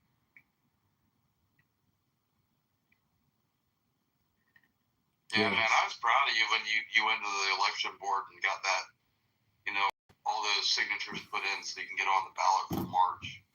Yeah, thanks. That mostly this girl Heather up in Rockford who worked her ass off and she got compensated well. But yeah, just getting down there was difficult, and yeah, it felt great to finally get all this petitions submitted. It was a lot of work. Grace here knows how difficult it is. I do know how. I'm just thinking about all that, everything you're saying. Like, so, yeah, I worked for Jimmy Carter and for Manuel. Do not judge me because I have peanuts behind my house sometimes of the year. I never told And I'm from Georgia. Loved him. He was really a scholar. People just gave him a bad rap. He was an amazing. I liked him as a person. I knew him as a person, but I didn't like him because of his politically because of his foreign policies. And that's just a personal preference. But as a human being, I've been to church with him many times. Great man as a human. And he did a lot of good work as a humanitarian. Once he got he just screwed up with the Ayatollah in Iran. Yeah. Really bad. He was over his head. Yep, I know. He was over his head, but as a human being and as someone who has been with him, I still think about him all the time. There couldn't be a more. Yeah, rest in peace. Was it just now under 2 years? Yeah, such a solid human being, solid, and he was one of the few presidents who, when you were in front of him, he just looked right into your eyes and into your soul. He was just so genuine. Yeah. I knew he was a human being. David Harbour. Do you know David Harbour? He's an actor on Stranger Things, very popular show. Mm-hmm. Is that so, Bob? What about him? Yeah, where are we going with this? I don't know. You can't come to my birthday party and say Assalamu alaikum. It's just not going to happen. Can I show up and say Aloha Snack Bar? You can, as long as you got snacks. Oh my God, that was too funny. No, we used to say that. We used to say that in Iraq when I was there. We would on Lilo and Stitch when Lilo takes Stitch to the luau. Yeah. Like Stitch he goes Aloha Snack Bar, and you have 7 soldiers looking at this laptop, and we're like, did he just say Allahu Akbar? and so after that, instead of saying Allahu Akbar, to everybody when we would see them, we would say Aloha Snack Bar. I think they're like, oh, crazy Americans. Crazy Americans, yes, of course. Yeah, well, I mean, it's our way of trolling and doing what we do. That's right. So, John, it's your birthday. It's my birthday. It's That's my right. birthday. Happy birthday to me. You can cry if you want to. Happy cry if you want to. Happy birthday. It's my birthday tomorrow. Yeah. I think Right, John. Are you older than me yet, John? El Normo's birthday was 2 days ago. Maybe. I don't think it's a curse though. I think it's a power. You just have to. It's like the Force in Star Wars. You have to master the Force. All right, I have to go to bed, but I'm going to sing you happy birthday from the cantor and wish you the best. Happy birthday to you. Happy birthday to you. Happy birthday, dear John. Happy birthday to you.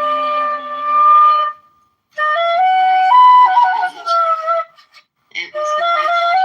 Have a great night. It was great night to see you. You got a pretty voice, girl. Well, the pretty voice is not a canter by trade. I don't think it's that good tonight, but I wanted to make sure that I sang to Tom. It was my pleasure. I'll sing to you, but it'll sound like crap, and it'll probably be Cindy Lauper. Cindy Lauper.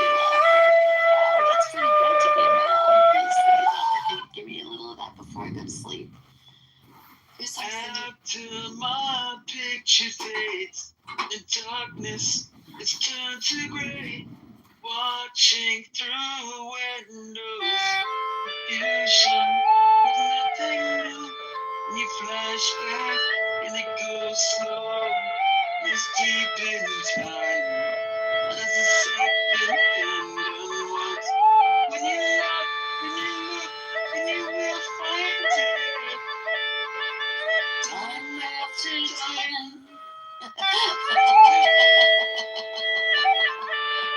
I used to be a cover band singer in bars back before I stopped going to bars. Thanks for listening. I tried to ramp it up a little. You did good. You did good.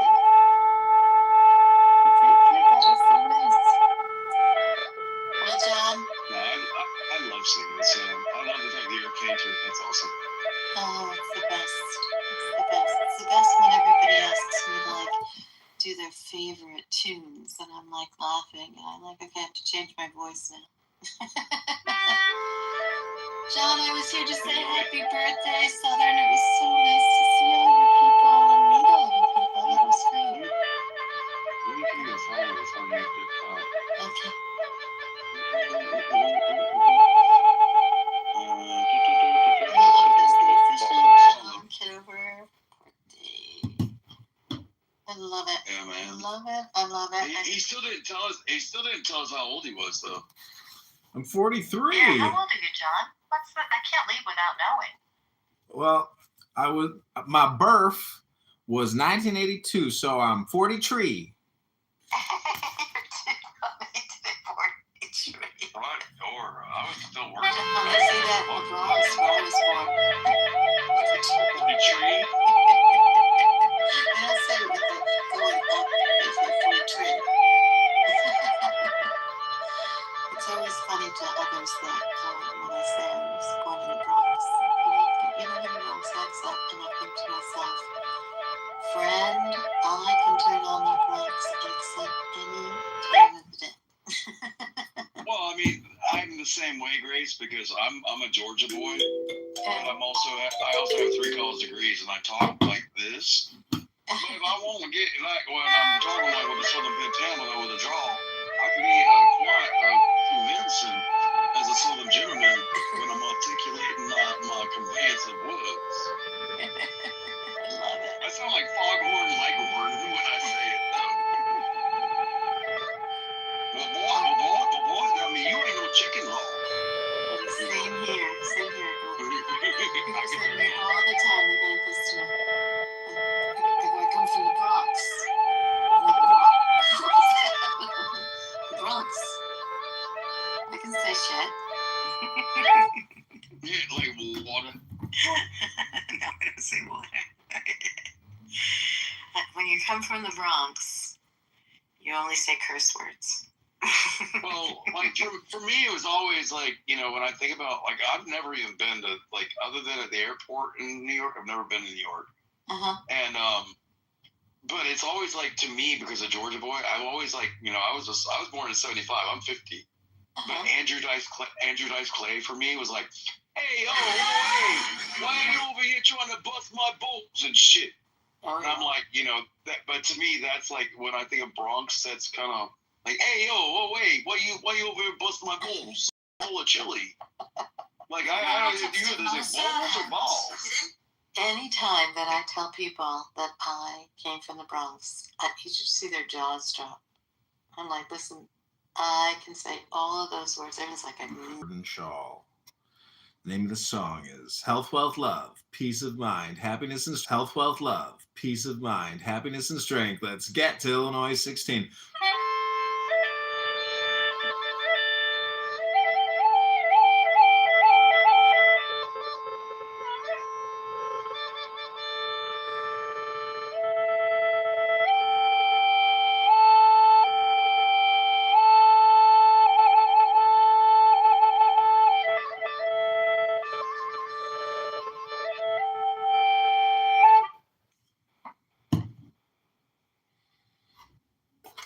And ladies and gentlemen, and he never even had one lesson.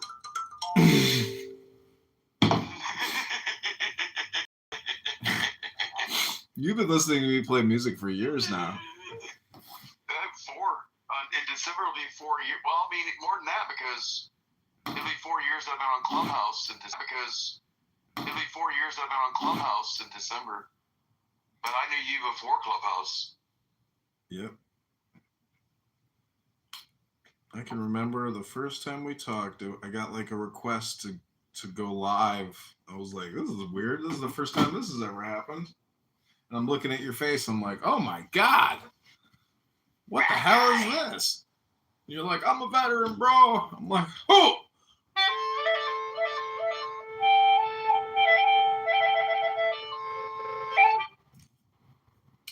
The first instrument you played, though, was your space drum. Yeah, that's in I saw. That's in my other room, and I'd play it, but it's kind of, I like jamming out on that thing when I'm in the sunshine, tanning. Jordan, are you? On that back porch that you repainted? Yeah. Jordan, are you at the gym right now? Yeah, I am. Nice. Good for you. At 11 o'clock at night? No, he's West Coast. It's 7:40 there. Oh, so it's, yeah, okay, so he's getting his laid out. All right. Shit. I was about to say, dude, I'm about like 30 minutes from hitting the rack hard. I have a peanut butter or banana mayonnaise sandwich at milk.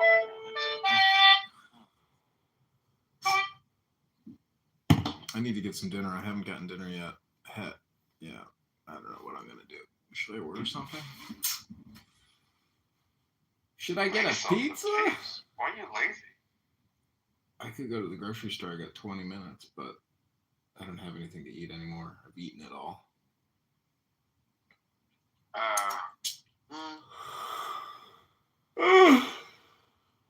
You ain't got a little corner store you can go get a Cuban sandwich at or something? No, everything closes at 10 o'clock here. Oh. Yeah, I got one that stays open till 11. I can go get a Cuban right now. Love me a good Cuban. With extra mustard, extra pickles.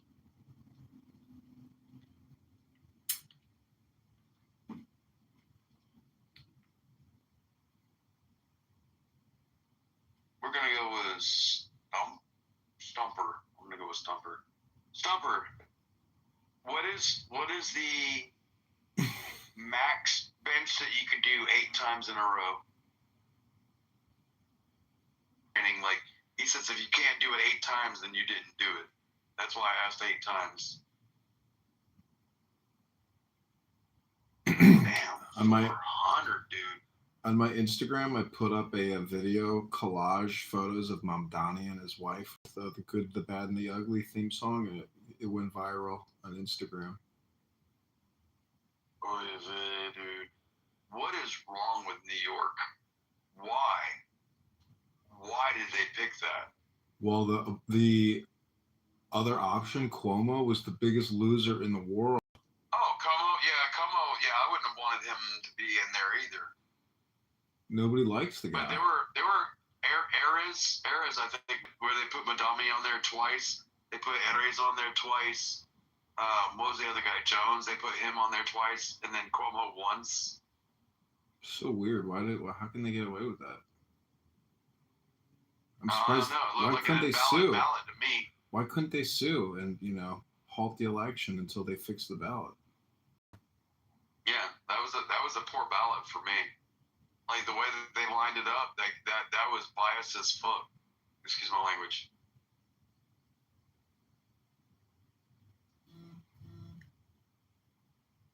Yeah, I don't think that was fair.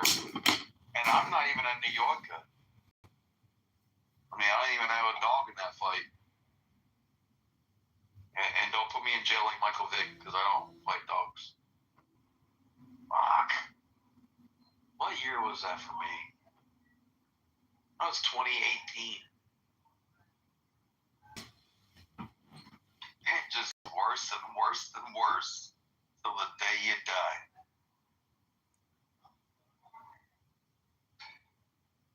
That's almost something you could put on a t-shirt.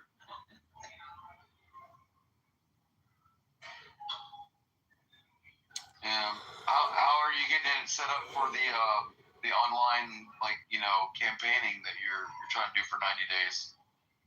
You got it set up? I mean, it's set up, but it's like I need to put out pre-recorded messaging, reading a script, and then run those ads in Rockford, Peoria, Bloomington, etc. And I'm going to try to find campaign volunteers to create content in the top towns, and then film speaking engagements. I got invited to some Muslim civic engagement for candidates to do Q&A with interested voters. So I'll turn that into... Oh, please do not do that. Well, I can see that turning really bad really quick. Well, I was thinking I would read a Rumi poem and then just listen, but record them and expose them as being potential terrorist supporters. Yeah. I got no bad press at this point because he's got $10 million and he's very confident. So I can't have. It's impossible. You talking about Lil Hood? Yeah. Damn it, man. Fuck. Oh. Well, I mean, you can't lose what you don't have.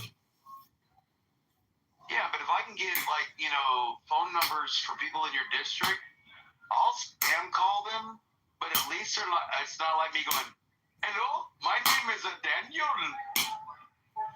Yeah, we might do a phone bank, weekend phone banks, because we do have the voter registration list and all the telephone numbers and emails. So if I can get people to come to my house. Shoot me a PDF and I'll sit around one day for 3 hours completely sober and just campaign for you. Yeah, I will. We'll do phone bank weekends. Yeah. We can do it like we did when we were reading Dominion voting systems book. Make it a day of it. Yeah. I need to create a calendar of events and to-dos and schedules and share it with everybody, so if they want to participate, they can. Man, my money's fucking kind of hurt right now, so I'm not good with the tender, but I've got the time and the talent, bro. Yeah, that's all we need. We don't need any more money, really. My mom just gave me $500 for my birthday. We're flush with cash tonight, ladies. Who wants a big one? We got the belted beer with the oranges on the side. Yeah, I don't have anything to drink right now, which is pretty lame. But well, that's your fault. I got coffee.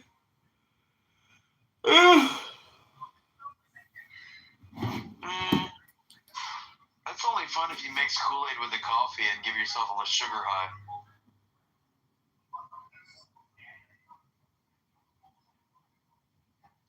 I don't know why that's a thing in the jails, but people mix coffee and Kool-Aid together all the time. Rot your teeth out of your head. This girl I know, she was like, I don't She's like, I don't brush my teeth before I go to bed. I brush them in the morning. I'm like, what? What? Why wouldn't you brush your teeth before you go to bed? I have to floss before I go to bed because otherwise I'll be sucking my teeth all damn day. Any chicks doing squats with a power rack and a power ass? And it's also usually they're her earlier in the evening, not later. Dude. Mm-mm. I can't. How's your knee doing, doctor? It's like catnip to a fucking kitten.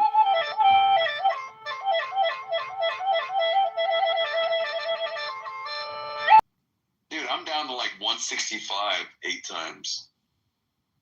I used to be 250. Can't believe Well, I was joking. I was joking. I don't even know. I don't bench anymore, so I don't even know.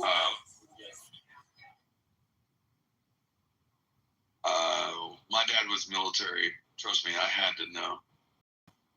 Because he made me. So. Although I'm now older than my dad was when he died.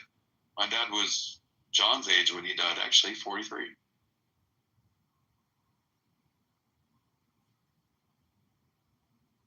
But John doesn't have a VCR, so I ain't worried about him.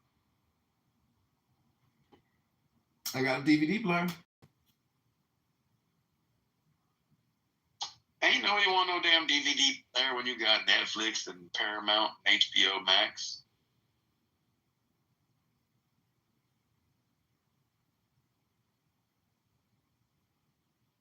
No, in 1992, that VCR was $400 though. Dad lost his life for a stinking piece of technology you can't even really buy anymore. And who would buy a VCR? Didn't even make damn sales. We live in an ever-changing world, man.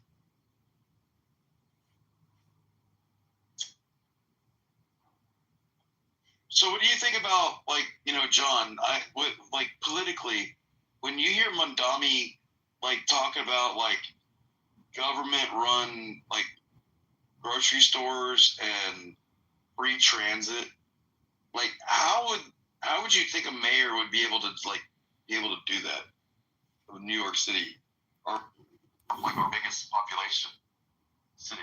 He'll just borrow the money and from the banks and spend it. Who's going to pay it back? Future taxpayers. That's theft. Welcome to reality. Back to life. Back to reality. Oh, not the here and now. Oh no, little 80s. Every day you want it. What do you need it? I don't even remember what song it is. Why is that song stuck in my head? Man, I hope you can get Lil Hood, like,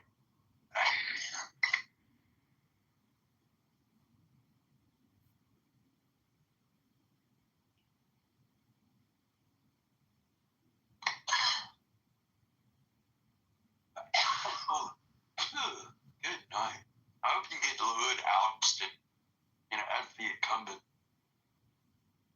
Yeah, that would be sweet. I mean, what are his positions that you would, if you had a debate with him, you'd be able to, needle him on?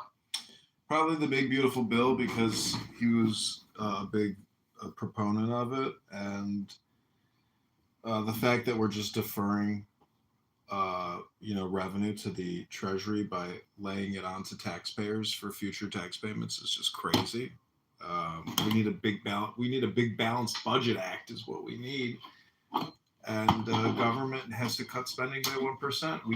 We don't want to become Zimbabwe or Venezuela. That's what we're doing with our currency. The M2 money supply is $23 trillion. We just every second we borrow and spend $20,000. It's crazy. Luke, welcome to the room. Luke is a campaign contributor before there was a campaign. Luke gave me $200 on Christmas, and he helped me get my car out of the impound lot. Thank you again, Luke. I've never given you money. You gave me hundreds of bucks. I don't remember what it was for. Make me a campaign contributor. Yeah, I just gave it to you for shits and giggles. It was for no reason. Yeah, you're already a campaign contributor. You're locked into the upcoming campaign party. Welcome to the room, Luke. Hey, when we win you that seat, we're gonna take the Lady Hawk out. I'm gonna teach you how to sail it right. Well, that boat is sitting up on some blocks right now. It's probably impounded in some chains, being ready for auction. I'll donate if you win, as long as you're really tough on cybercrime. Yeah. I'm with that.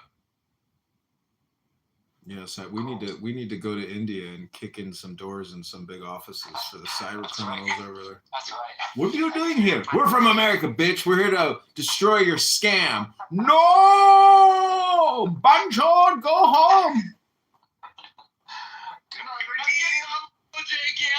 Do not redeem! Majagaro! Yes, I want you to tough on cybercrime.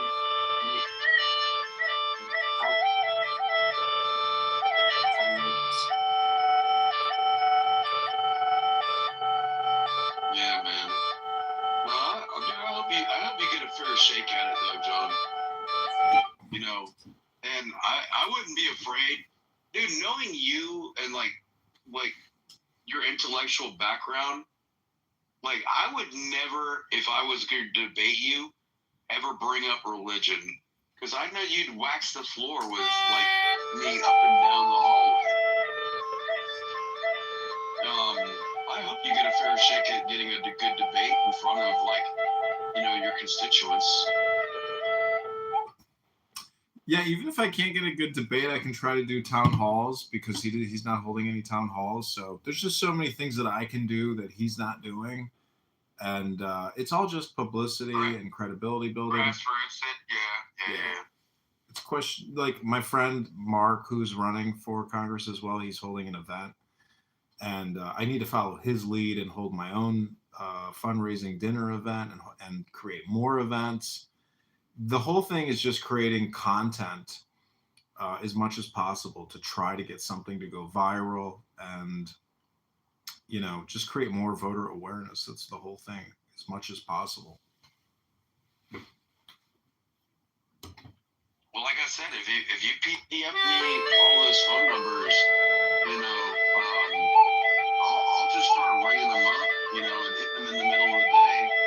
Like I said before I started drinking, from like 9:30 in the morning, Chicago time till noon, for like 2.5 hours. I'll slam it 3 days a week and go through the whole list and talk about like a 7-point bullets that you can do a Word document for that you want to be, the points of your, positions. Why don't you have AI robocallers calling for you? There we go, Luke. Because they do that to me and it pisses me off.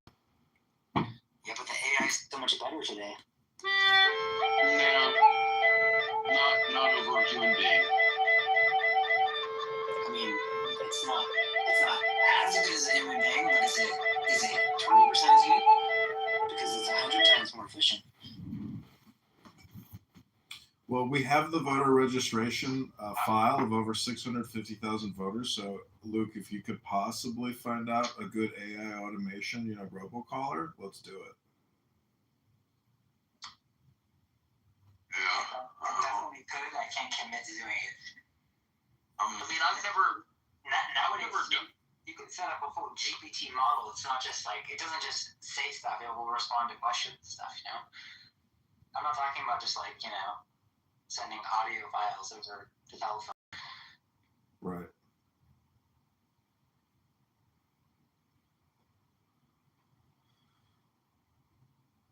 As possible and give them a positive reinforcement feedback through the words. It's all communication is hypnosis. So we just need to implant positivity and my name into as many people's brains as possible. Do you have the ability to fundraise? Yeah. Like, being a man of the people is going to be your best, leg to stand on, honestly. And yeah, that'd be a great opportunity. Right outside your house, you've got the community garden right next to your house. Yeah. Go donate your time and your money. Yeah, that's smart. But be a man of the people, and let the people that are in your area know who the front door you are. Smart. But be a man of the people, and let the people that are in your area know who the front door you are.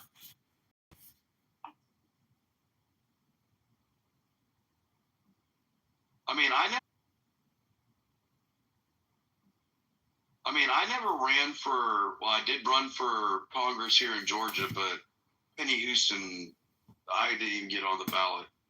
But that's only because there's only 27,000 constituents in my whole region, and it's very rural. So, door knocking is getting on a four-wheeler and spending all day and only seeing 10 people. So it's a little more difficult rather than a dense population of the city. But dude, I think going to where people are going to want to be, and under the pretense of SNAP being the way it is, food banks and I'd say the health department's going to be big too. John, do you have a social media account with a lot of followers in your district? No, it's just John Kitover on Instagram, or John Kitover on Instagram. Do you have a lot of followers in your district, though? No, I do not.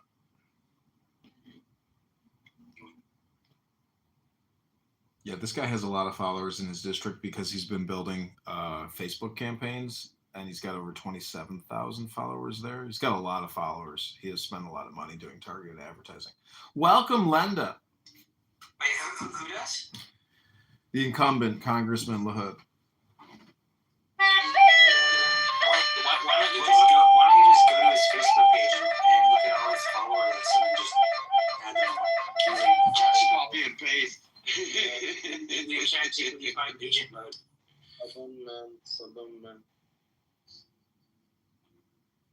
Yeah, that's a good idea. I do repost on his X account. People leave comments and shitpost him, and I retweet those, and I put my information and do emojis. So got that going for me. Yeah, go steal his follower list and use ChatGPT agent mode, and then tell it to read all their profiles and write a tailored message to them about how your beliefs align with their beliefs. See, this is why I need you to do the work as opposed to just running your mouth. Action, not words, is what counts. You hire me. Yeah, the campaign has. I'll do it for fucking free. The campaign has $50. Well, Luke, you're the subject matter expert. Doc here is a pecan farmer and a combat veteran. It's true. Luke, I'm the guy that you give the shovel and tell me to dig a ditch, and I'll look at you and ask you how deep and in what direction. That's a good person to have on your team. You need a lot of those. Yeah, I'm not much of a leader. I'm way better of a follower. Me too, actually. At least at very high level of leadership. I'm not cut out for it. I'm too introverted. I was an NCO. I had people that I was in command of, but I always looked to others for higher understanding. Yeah, it wasn't me being the one that made the decision, like Commander-in-Chief style. Yeah, what branch? U.S. Army Combat Medic, Cavalry. Very. 16 months Iraq.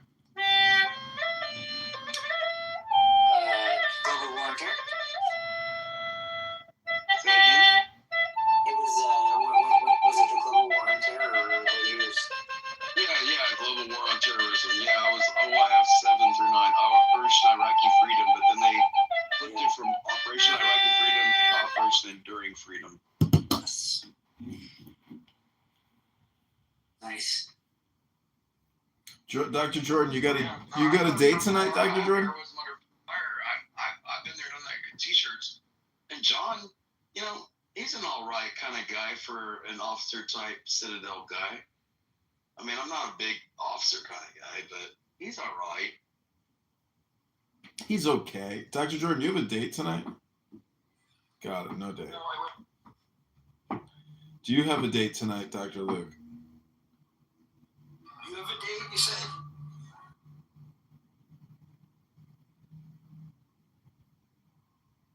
He don't have a date. He can't even figure out what to eat for dinner. No, this He's like, girl. "Do I need to order something?" This girl wants to meet up for a drink, she said.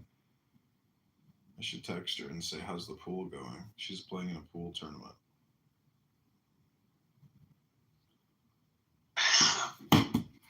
Well, you should ask her, do they got nachos at the pool hall? Because I'm hungry.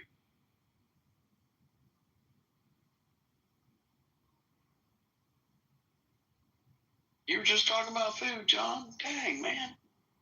I know, but I can make myself an omelet He here. started thinking about women. Food goes right out the window for him.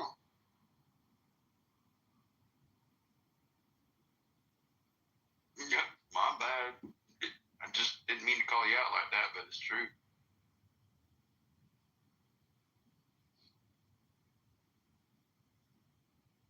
Is it a chick you've been out with before, though, John? Yeah, I met her at a party last week. Or on Halloween, actually. Oh.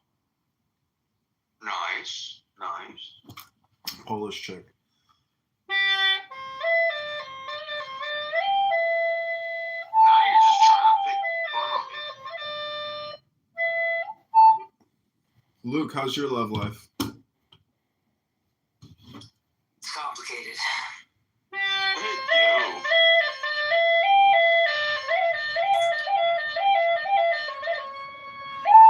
Never had one lesson. Normally, I don't talk about it on the replay, so I'm not talking about my love life on the case.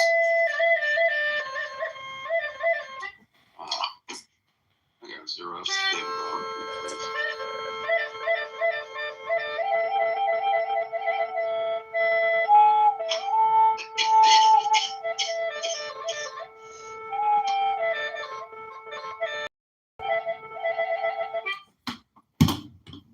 Okay, since it's my birthday and I can cry if I want to, Do you want to? I'm gonna read you a poem. It's called The Righteous by the Buddha.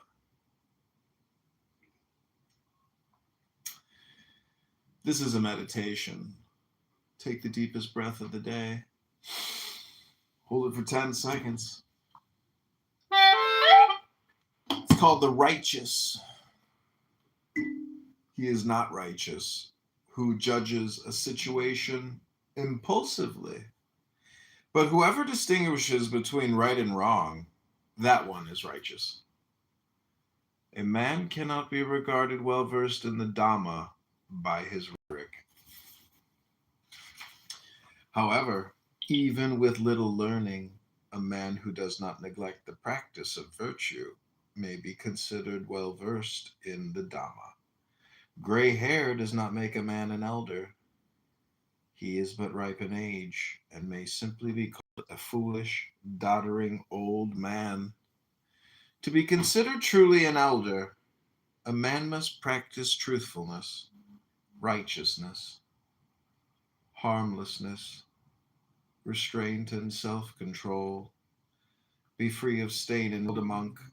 If he is filled with desire and greed, a man may be called a monk if he is cleansed of evil, large or small, free from unwholesome tendencies. Living simply on alms does not make a man holy, if he also behaves badly.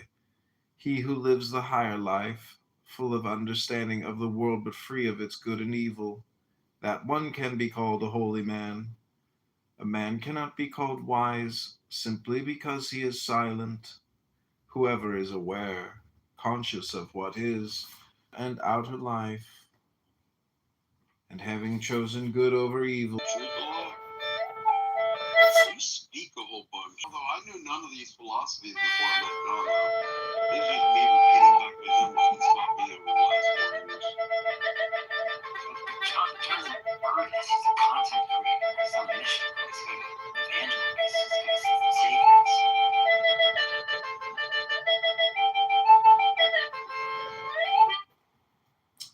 Well, the thing, there's like meditation, and then there's just casual conversation. And if I really do believe that if you just read these books out loud, that's meditation, because meditation is focused concentration. And when you read, it requires focused concentration. So technically, you're doing breath work, meditation work, wisdom work, sacred text scriptures. That's really the true meditation. So a lot of Christians and a lot of everybody says, oh, you don't have to do any of those things to get salvation or enlightenment. And I would just challenge you and say, oh, really? Yeah, but even within your own poem, like even the man that goes through his poems doesn't make you, a satiated, enlightened one. Just because you know how to go home doesn't mean you are understanding what you're doing. I think a lot of what that poem says is there's a lot of people that fake the funk on the acid don't. And just because these people behave in certain ways doesn't make them noble or righteous. Yeah, I'm not professing or claiming any type of holy man status. I'm just merely reading books, and that's why I call it the book club.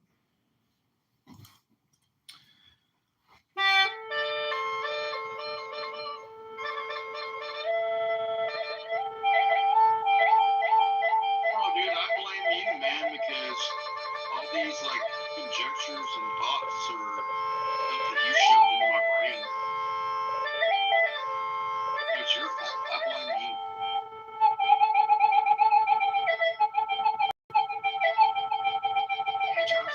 Spiritually radical.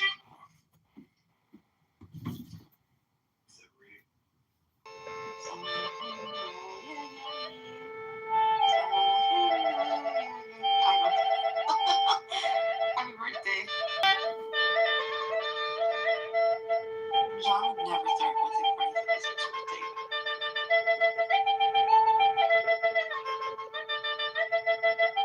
John and I are 3 years apart. How do you feel about that, John? Well, life is a, very grim prognosis, but, if you go to the gym and you eat right and you read a lot of books. John, what you're saying is not true. Because I can't really work out now because of my face. I want to go to the gym, but I feel like I can't. You didn't take that into consideration. The handicaps.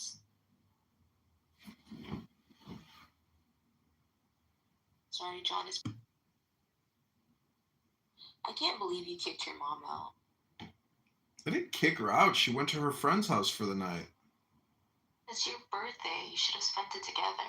We did. We spent it last night, and she wanted to go see her friend. But we need a break. You don't understand. Like, it's too much coexistence or duality with her. She just, it's just too much emotional stress. It's like you're always thinking about, the other person. What can I do for the person? How, it's just like, it's nice having her away. So it's like she's being babysitted by her friends. Yeah, but we didn't get to talk to her on Clubhouse yet. I asked her. She doesn't want to talk to anybody. She hates what I'm doing. Even she's like, she wouldn't even talk to me on the phone. No, she just wants to be herself and avoid all of this communication that I'm doing. She doesn't want to have anything to do with it. And why did Doc lose his account? Probably because he was, screaming at people and drinking and, being obnoxious, and people reported him. Same as ever. Your friends like the Jews. The Jews? It wasn't the Jews that got me kicked out. Oh, who is it? It was the Talking Apes. Black people? Oh, no, Talking Apes is literally atheists, Christians, blacks, white, Jews. Like, it's a debate club. It's literally all debate. That's a joke. Oh, I was being sincere. But no, I was like, somebody came in and started talking about like I should commit suicide, all this stuff, and I started agreeing with them to take, their side of it in the argument, and they clipped my account because people thought I was going to hurt myself because I was taking the viewpoint of the person that was telling me to kill myself. So if somebody's suicidal, they'll like cut their resources. Yeah, nah, it's all good. I mean, I ain't worried about. I would never hurt anybody that knows me knows I would never ever do that.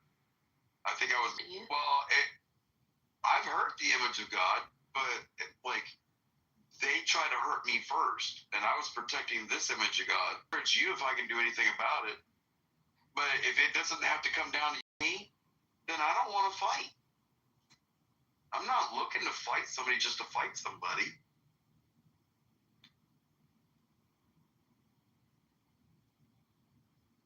But the idea that you would tell a veteran to commit suicide, knowing more than 500,000 veterans have committed suicide since we left Iraq. We only lost like 5,000 something people in Iraq, but we've lost 5 rather than like the dumbest. There's too much dumb shit.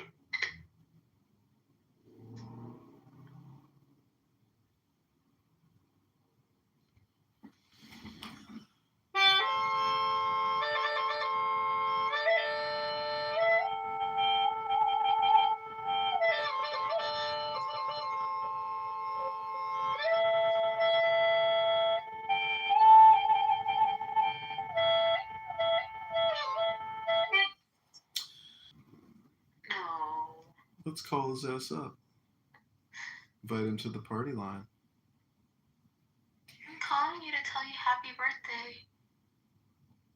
I'm calling you to wish myself a happy birthday. Leave a message after the beep. Hey, Diego, this is candidate Congressman John Kitover. I am having a super official birthday party. If you're available to join us on Clown House, your one and only beloved Noura Bandura is here. She said that you're my BFF, and then I said she's projecting. So we're just calling to say hello and to invite you to the official super party for John Kitover. Hope you're having a pleasant night. See you soon. He blocked you, John. I doubt it. One ring? I don't know. Maybe it's his Google Voice number.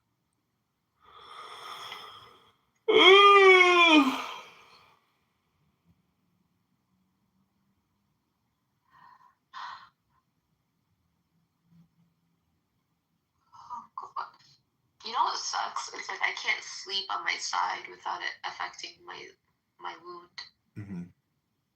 Because gravity's pulling it down. You just keep talking to yourself with all this negative speech. You're going to have to do some neurolinguistic programming or dialectic therapy. I don't know how to do it, bro. It's called reading a book, bro. Okay, but it's like, even if you weren't a woman, even if as a guy, you don't think this would affect you? Of course it will. I don't know. I mean, I got in a wreck when I dumped my motorcycle. I tore my ear off, laid my face over, and grinded my kneecap out of my right leg. What happened to your face? I didn't have my helmet on. No. What happened to your face? Like you said, your ear and your face. Yeah, I was on my motorcycle. I did not have my helmet on, and I wrecked and I slapped the ground really hard with my face, with my sunglasses on. The arm behind my sunglasses flipped out so hard, it ripped my ear off. And then when my face was hitting the ground, it peeled my forehead back from my hairline and laid it all the way up. Yeah. How plastic surgeon, huh? So you had to go to plastic surgery? Yeah, that was when I was 21. Same day? Can I finish the sentence? Go ahead. I'm telling you, it took me 6 months to walk again. No, it was a hell of fucking therapy. But, I ended up joining the Army at 30 years old, 9 years later, and I was still able to do what I needed to do to be in the Army, even though I'd hurt myself that bad. Don't get stuck in the moment right now. I mean, an injury at 21 is different. sorry, but like an injury at 21, you bounce back faster and you have like good doctors. I'm glad that you like recovered and had good doctors.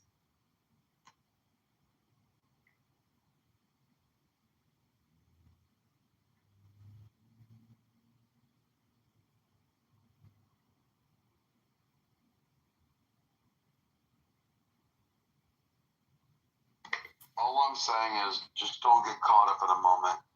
Things will change. You know, because you can get stuck in a depressive spot because of your ailments and your injuries. And, you know, I got better. Joined the Army, did my thing. But then also when I went in the Army, I got blown up by an IED and I got shot. That's why I have a Purple Heart. You know, like, shit's going to keep happening. Yeah, it happened all throughout my life versus when I was young versus when I was older. But just don't get caught up in a moment because things will get better. You just got to give it time to heal. Yeah, did you have nerve damage? Did you have nerve damage? I can't feel my pinky, my ring finger, and my middle finger on my left hand. What about your face? I had, like, it looks funny when I smile real hard because my forehead doesn't really move the way it should on my wrinkle lines. Interesting.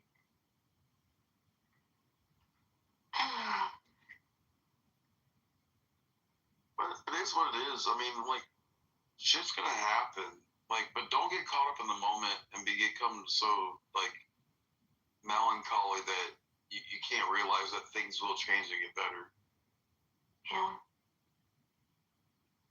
Like, honestly, your attitude's gonna be your best healer. Yeah. It's just like as I'm just sitting here, no matter what I do, I feel it because my face is constantly tingling, and they stitched me so tightly, like I can feel it pulling. Yeah, it's called your face healing. Right, yeah, it'll heal, girl. It'll heal.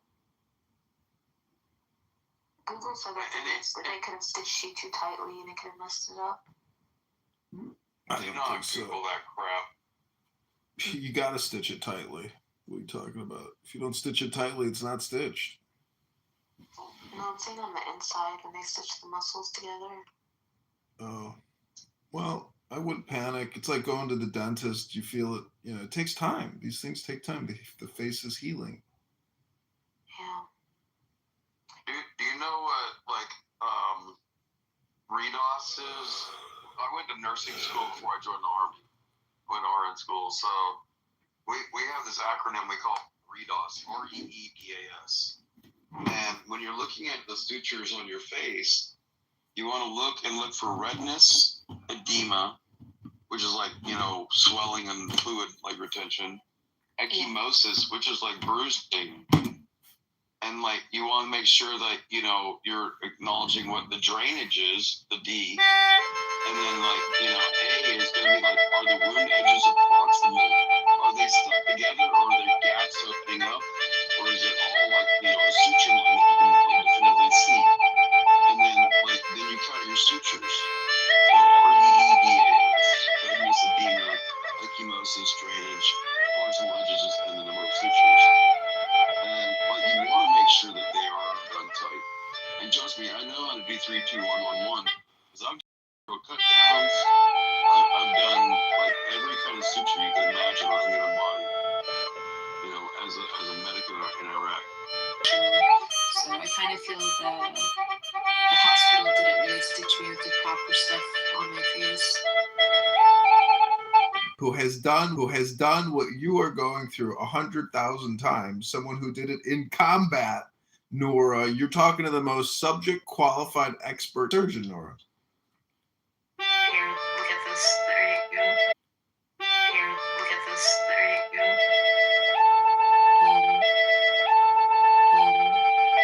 So then, please, it's on the photo.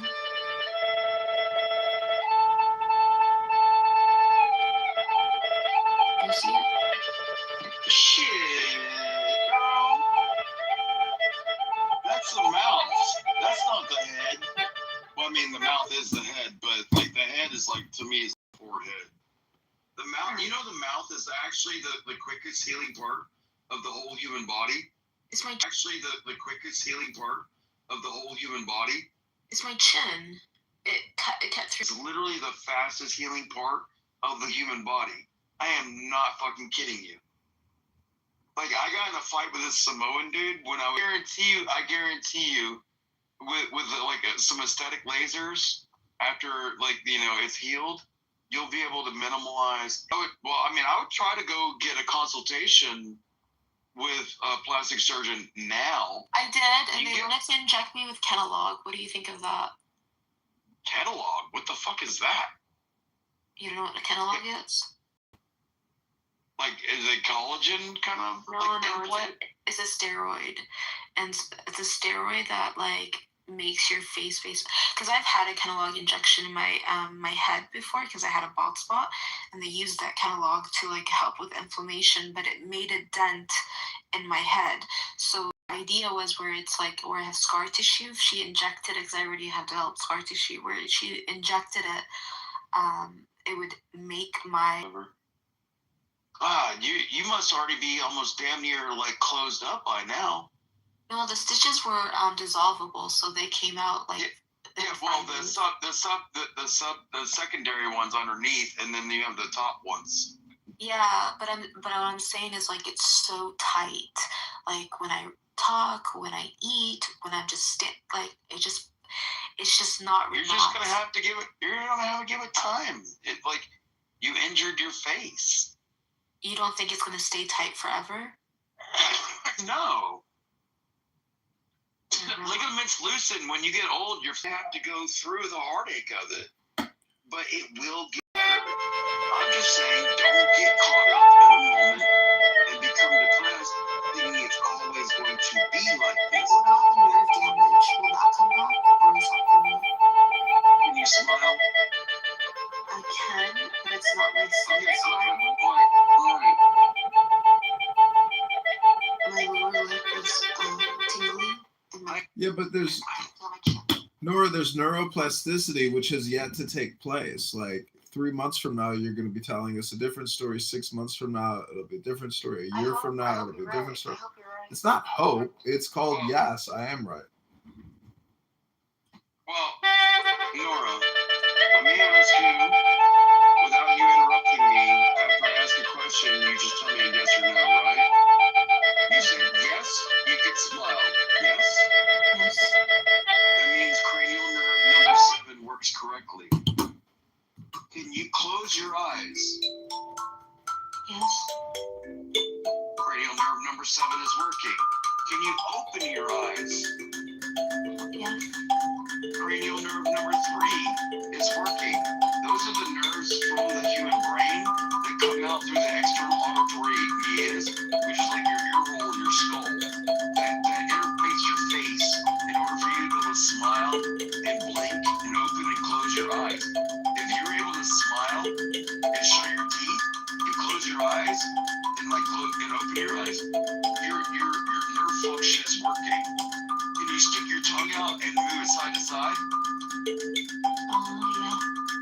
That's your glossatal nerve. That comes out from another way. Can you smell okay? Yeah, I can smell. Can you smell this? Number 1 is one nose, and you have cranial nerve is 2 eyes. Can you see out of both eyes? Yeah. So then I wouldn't worry. Then I wouldn't worry about neurological degradation. What's the tingling like in my lips, and why can't I feel my? It's called healing. Okay. Because when I just if I put my nail, I can't feel my nail because you just. The reason I can't feel like my pinky, my ring finger, my middle finger, my left hand is because when I got shot right above my elbow, my left arm, it took a big chunk of my ulnar nerve, and the ulnar nerve is the one that goes down to the outside of your fingers. Your radial is the one that goes to your thumb. That's what you do. Because the big chunk of my arm went away. I will say, that's horrible.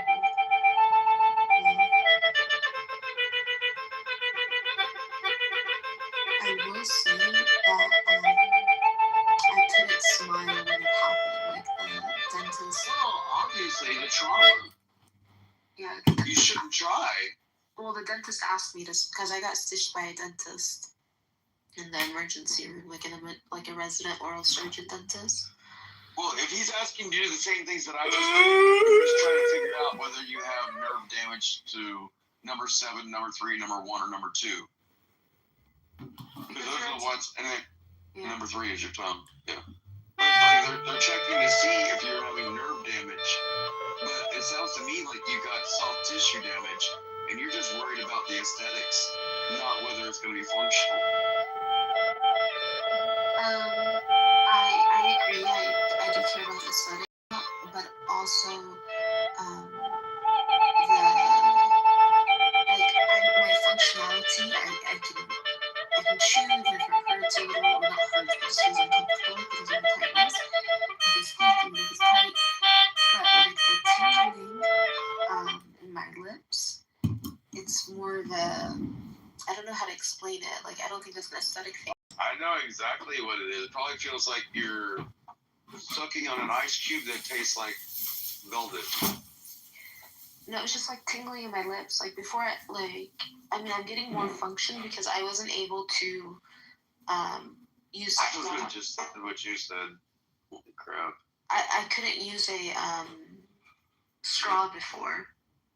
Like I couldn't close my lips on the straw. You can't purse your lips now? Not that well, no.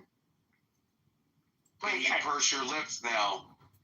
Yeah, but not that well. Like it's like halfway. Can you whistle? Or have you ever been able to whistle? I used to be able to whistle, yeah. Let me see if I can whistle. Yeah, I can't whistle. Like it's like I know it's not the same. It's not gonna be the same until you're healed. Okay. I appreciate because it could have been my neck, but I would have preferred my neck over my face. You'd be dead. You think if that's your carotid artery, like Charlie Kirk? Yeah, that's crazy. Girl, I've seen enough damage on the body when it comes to trauma that there's not a lot of anything that you're ever going to tell me about that I haven't seen in real life. Yeah. I appreciate you talking to me. Yeah, just don't get caught up in the moment. Do you think that the muscle, like being stitched, can also pull on my other muscles around my lips? Because I feel like it's pulling on those muscles around my lips. Girl, once it heals and you get like full functionality back, I guarantee you that you can go to a plastic surgeon and they'll be able to like. Why are you being sexist? I don't think that's sexism. I think that's reality. Like. Wait, so men, you critiquing you, or you trying to tell me that I'm critiquing you through your lens of view? No, you're right. I'm putting so I was always self-conscious, and I just like it wasn't that noticeable to others, but it's like I feel like God just was like, you keep complaining about small things here, you keep complaining about small things here, and let me give you something to complain about. And I know I need to be like grateful because it could have been worse, but also so many people never have any kind of thing like this happen to them too. It's like such a that's literally the same reason I asked God to never ever teach me patience, because I don't want to get married.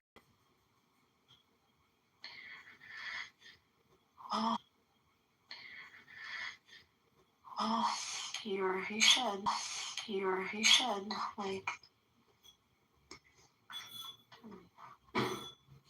I'll get married, but it just won't be with the state.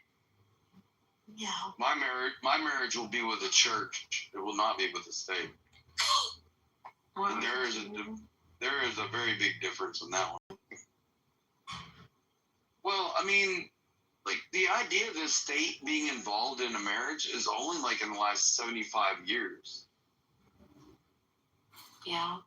By the way, one last thing. I got an X-ray to make sure that it didn't mess up my bone too, because I feel like it chipped my bone on the end. That's another thing. Was the answer no? No, I haven't gotten the results yet. if it was something obvious, like right then and there, you would have known right then and there. Okay. If it's so minute that it has to go to a doctor and you have to wait days later, like it wasn't obvious, is what I'm saying. I'm not really sure what's gonna happen, and I think you saying how much it was beat in your head, I don't think necessarily it's about it being beat in my head, but I do think that there was certain theological positions of Islam that were so ingrained in me that it's kind of difficult with some of these concepts that I'm like learning that are fundamental to Christianity.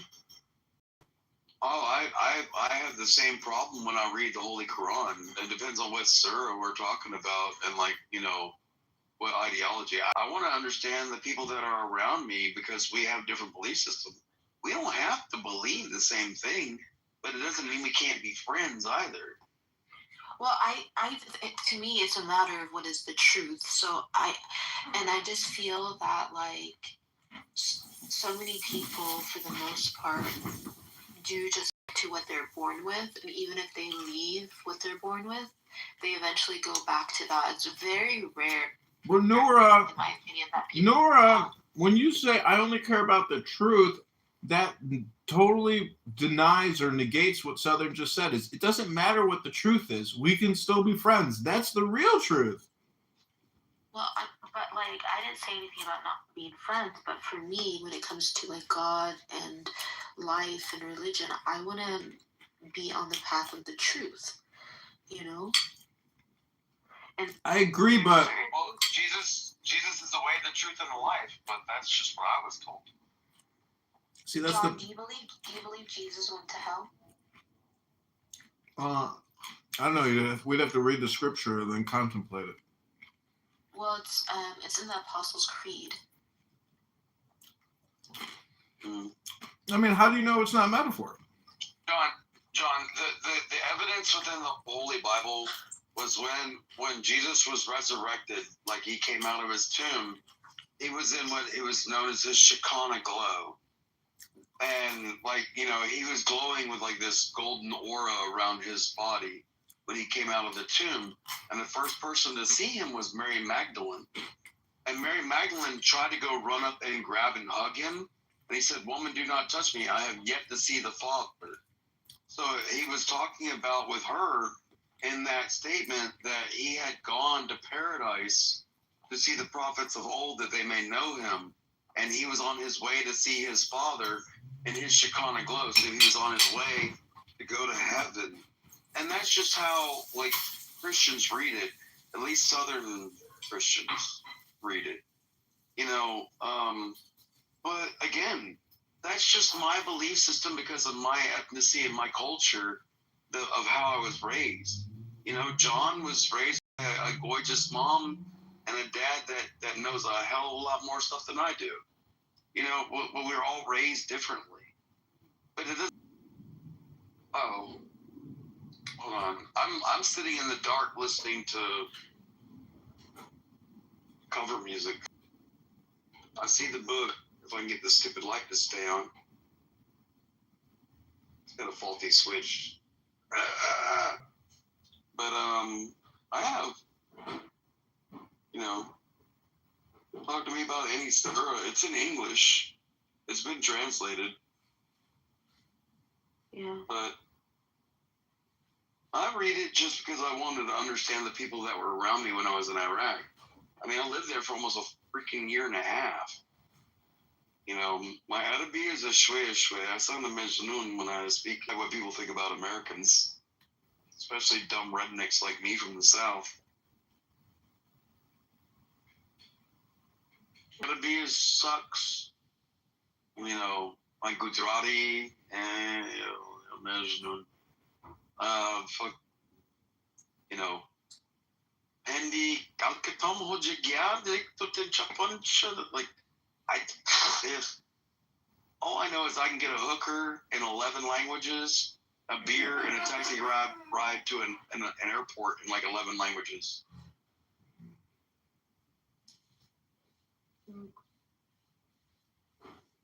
It may sound like a joke, but I'm not even kidding you. ask you another question about my injury? Sure. If the scar tissue has already hardened, is that a lost cause? No. You're gonna have keratin buildup, and it's like when I got shot, like a whole bunch of like metal from the bullet ended up in my arm, and they didn't try to take it out, but they closed up the wound, they like healed it up, but like all that metal, like all the metal in my body has been pushed out. Like it would come up to the surface of the skin, and I'd just start picking out these pieces of metal from a bullet.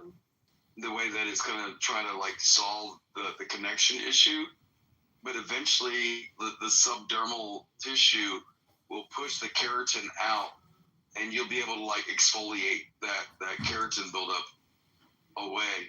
You'll be able to diminish your scar tissue. You didn't hear John, you weren't even listening to what we were saying. We were talking about his friend who got her face burned. Yeah, but you're being superficial. Who loves you is gonna love you. The beauty mark and all, the beauty mark's included in the love. Trust me. You don't have to worry about it, and it's gonna heal. So we're moving on in the official John Kitover birthday party room. I am cooking spaghetti in the room. I just put a new Dune movie poster in a frame I bought. I'm drinking green tea, and guess what? I'm going to cry because it's my party, and I can if I want to. It's my party. I'll cry if that Dune picture is not a Frank Herbert one.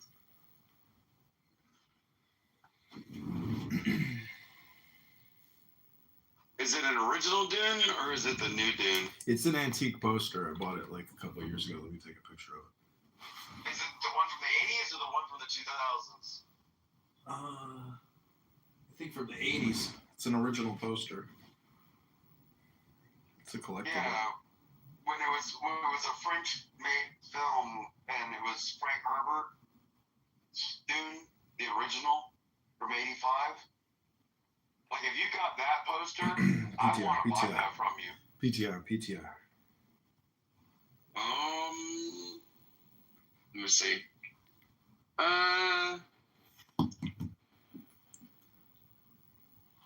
Oh, that's a book. That's not the movie.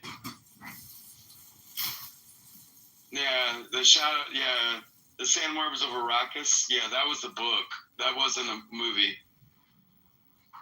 And it was Frank Herbert, who was the original. When Frank died, his brother was the one that continued the saga.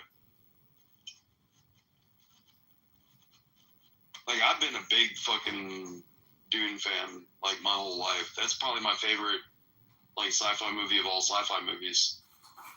And about 4 years ago, when you were in your 30s, and we were talking about, like, the Mintok, like, the oil becomes a stain becomes an understanding of time becomes, like, the relevance of, like, and then, like, through my mind, all like, it was called the Mintok, like, remember that one? The Mintoks from Dune? They were like the shit. I remember talking to you about that shit about when you were in your 30s. Can't believe I knew you when you were in your 30s. Yeah, I remember that quote. So yeah, the stains become a warning. The warning is an understanding of existence. Existence becomes an understanding of time. Like that little statement that it's close. It's close to it. Yeah, I don't know. Yeah. Well, I'd like to dedicate this little poem. The Four Noble Truths are the best of truths. Again, Nora, this is the Buddha. You might want to read the sayings of the Buddha. Freedom from desire. Amen. This is the one and only way. There is no other leading to the purity of vision. Follow this path. The removal of the thorns of defilements. I have shown it to you. I don't know if I agree with that. Who are you?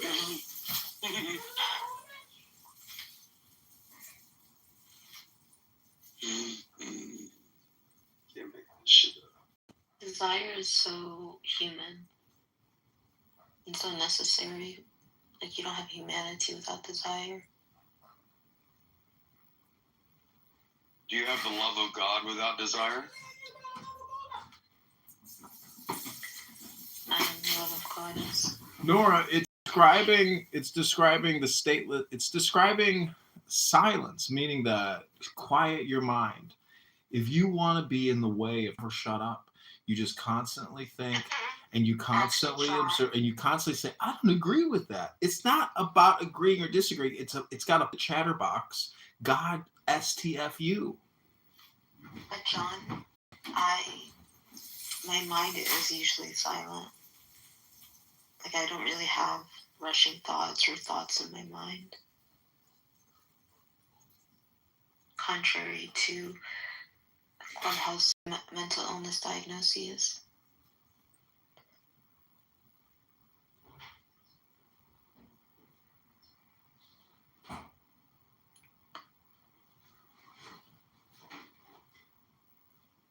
It's kind of late to go on that date with that girl, John.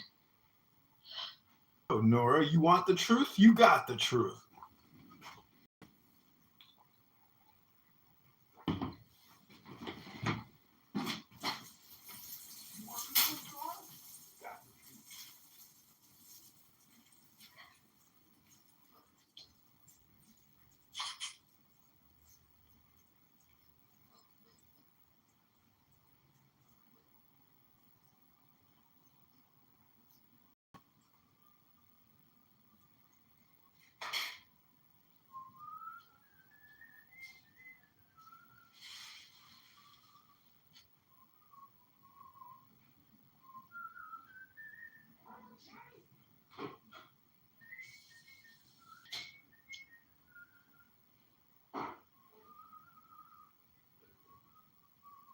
Man.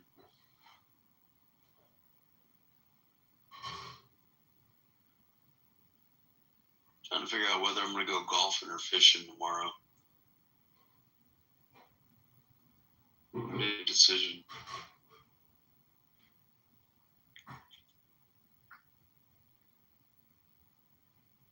But John, I'll take those numbers on the PDF file and I'll be out there fishing on the pond on my boat. And I'll be calling people. And I'm like, hey, y'all. Over there in Chicago. I ain't gonna say it like that though. Nah, I really do hope that I'd like to be able to like listen to something LaHood is even trying to do with his policies. Does he even have points, or is he just running on the fact that he's the incumbent?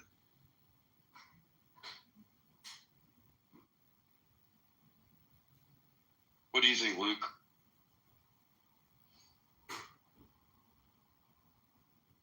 Don't worry about it. And I guarantee you, it'll heal to the point where I don't think you'll even recognize that you even got hurt with it, unless like you pointed out to people. So don't be so self-conscious. Okay, thank you. Yeah, the only thing you have to fear is fear itself, Nora. And spiders.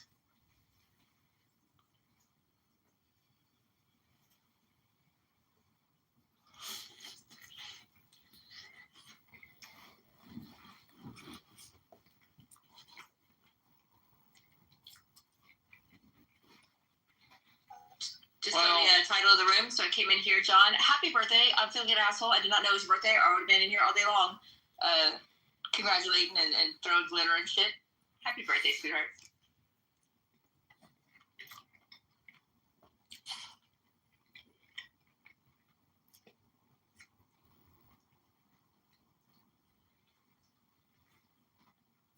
Thanks. I'm eating a big bowl of spaghetti right now.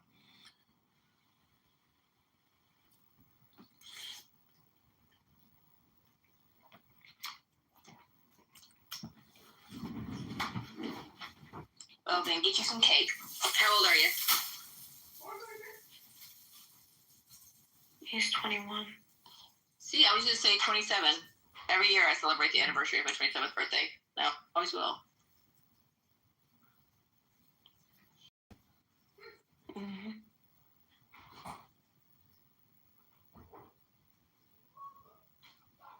Well, I love you. I just came in to say happy birthday, and I will catch up with you later on. You seem to be preoccupied at the moment, but I'll stop back in a little bit.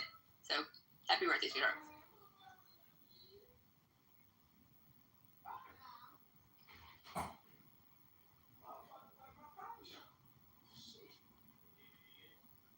I thought I didn't have any parmesan for my pasta. That parmesan was hiding in the cupboard behind all the other peppers. You're making me want to get up and eat. I've been eating so much, like all the weight that I probably lost 10 pounds and probably gained 15 back, but I don't mind being big.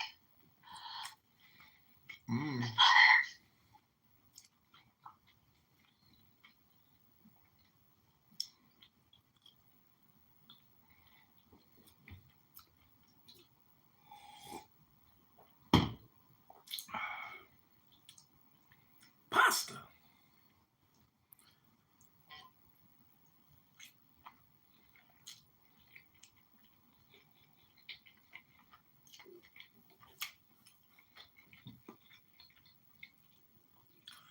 It's my pasta party, and I'll cry if I want to, cry if I want to, cry if I want to. It's my pasta party, and you can cry if you want to, too. Do, do, do, do, do.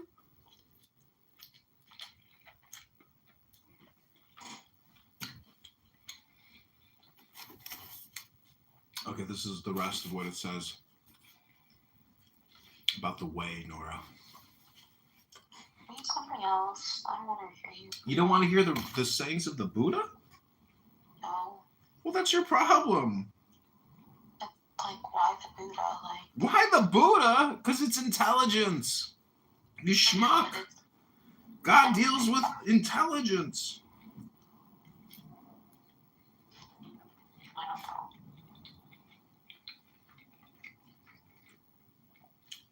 The Buddha is much more ancient than Muhammad. And the Buddha abandoned his wife and child to take up enlightenment. It's horrible.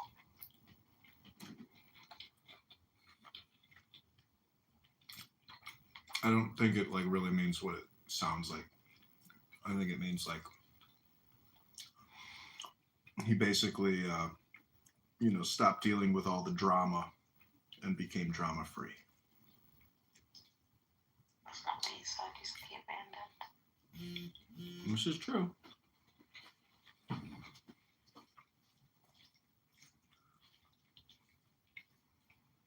But that would make Mrs. Buddha the most self-sacrificing woman in all history. Next to Mary Magdalene, of course. Wait. Is Mary Magdalene the same Mary as the Virgin Mary? No.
Okay, this is the second part of the Buddha's great way. It says, you yourselves must walk the path.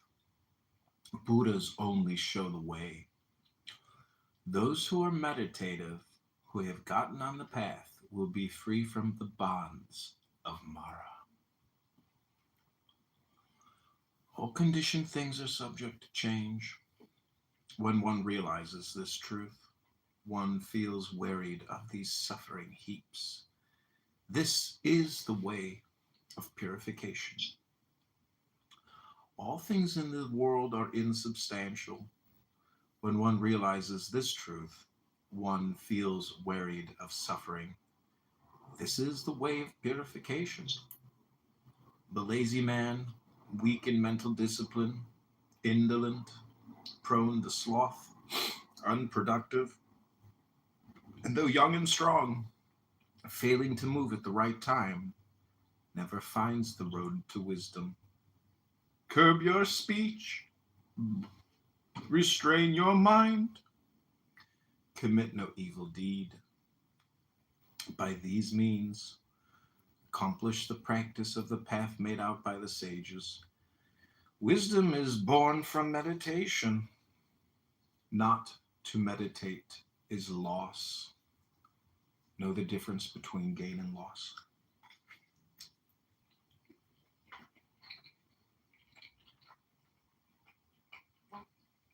Make the choice to walk where wisdom grows.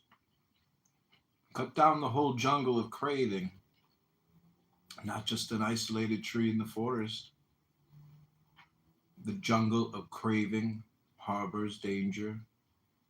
Clear the trees of craving, both strong and weak, and find freedom. As long as there is the least clinging to lustful thoughts, man will remain in mental bondage, like a nursing calf attached to its mother. Cut off the love of ego with your own hands, as you would an autumn lily. Follow the peaceful path leading to nirvana, guided by the one who has walked the path.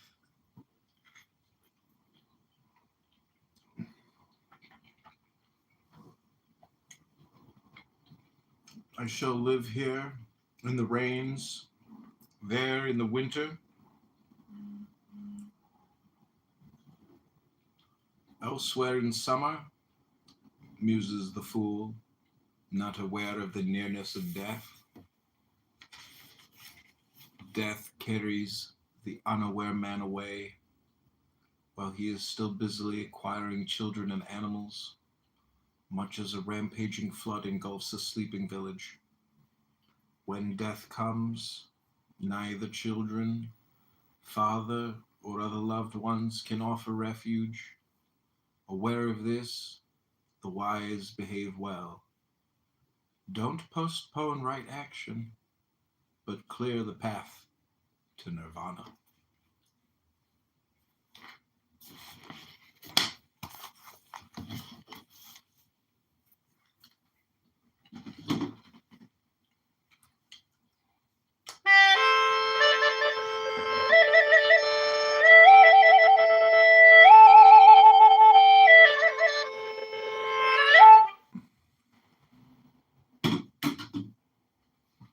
How do you feel about Kanye West talking to the rabbi? This motherfucker is the biggest troll alive. Coming from you? Mm-hmm. It takes one to know one.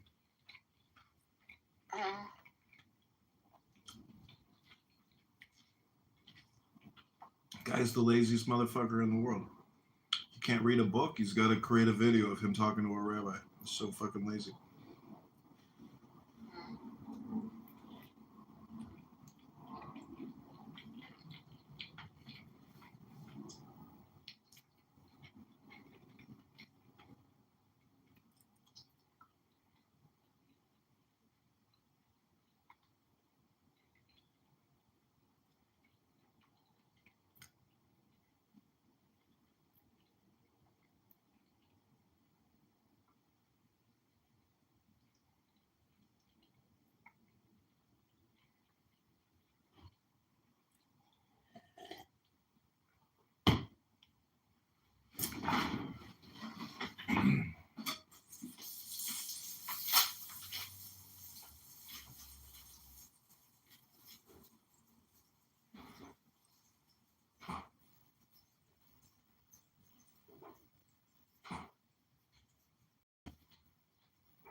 Okay, this is one more thing from the Dhammapada.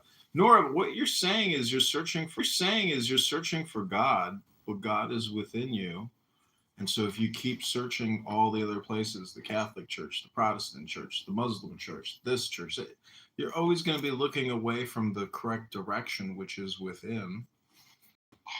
I will be honest with you. I do think, I don't know if it's because I already have the tools, but I feel like in Islam, there's a lot more ways to get closer to God that I have.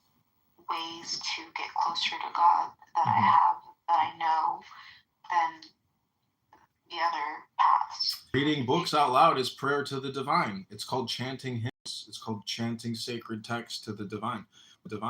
But you're just chanting it to yourself too. So if you don't read books and you don't, study, you will never get anywhere. You'll be on this app just talking to yourself forever. Nothing will ever change for you in your life. I mean, bad things have happened. And good things have happened, and good things will continue to happen. You have to you have to take ownership of your words, Nora, and always emphasize the positive. No one will do it for Nora, and always emphasize the positive. No one will do it for you. Believe me, not your mother, not your father, not your brothers, not your sisters, not your cousins. Over and over and over. Yeah, that's a mantra. How good that is for you. Allah is a mantra. I can sit here and say Allah 1,000 times. Exactly. Allah is a mantra. I can sit here and say Allah 1,000 times. Exactly. Yeah, so what does that mean, though? That gives you a clear mind. You override your mind's automatic thinking, and you go into a state of silence because you have numbed your mind to addictive thinking. Addictive thinking is the biggest problem going. So if you can do a mantra, you can override your compulsive thinking. I do have compulsive thinking. Mm-hmm. My mom does too, and it's so annoying because she can't shut up because she's got to let the world know every single fucking thought she's got. So just say Allah, Allah, Allah, Allah. So just say Allah, Allah, Allah, Allah, Allah, Allah, Allah, Allah, Allah, Allah. You can say Hashem, Rabbeinu Shalom, Rabbanu Shalom. Any mantra will work because it's doing the same thing. You can say Nirvana, Nirvana, Nirvana, Nirvana, Nirvana, Nirvana, Nirvana. I think the meaning of it does matter, though. Not after you say it enough, because when you say it enough, it loses its meaning. You're just creating a vibration, a chant. So it still may have meaning, but when you go clear and your brain is no longer doing chronic, addictive, compulsive thinking, that's where you want to be. So therefore, the word is important, but not as important as the state that you are entering. Yeah. It's just a doorway to get to the state of no thought.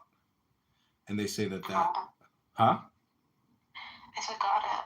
Yeah, you got it.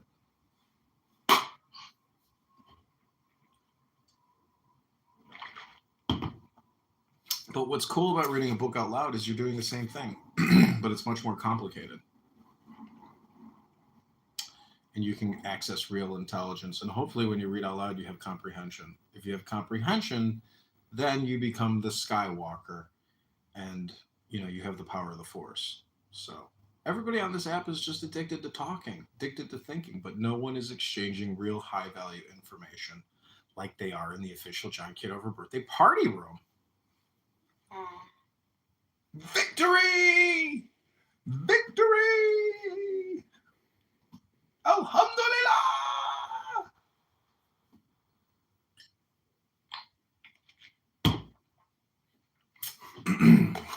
Okay, this song is called Nora is a Flower.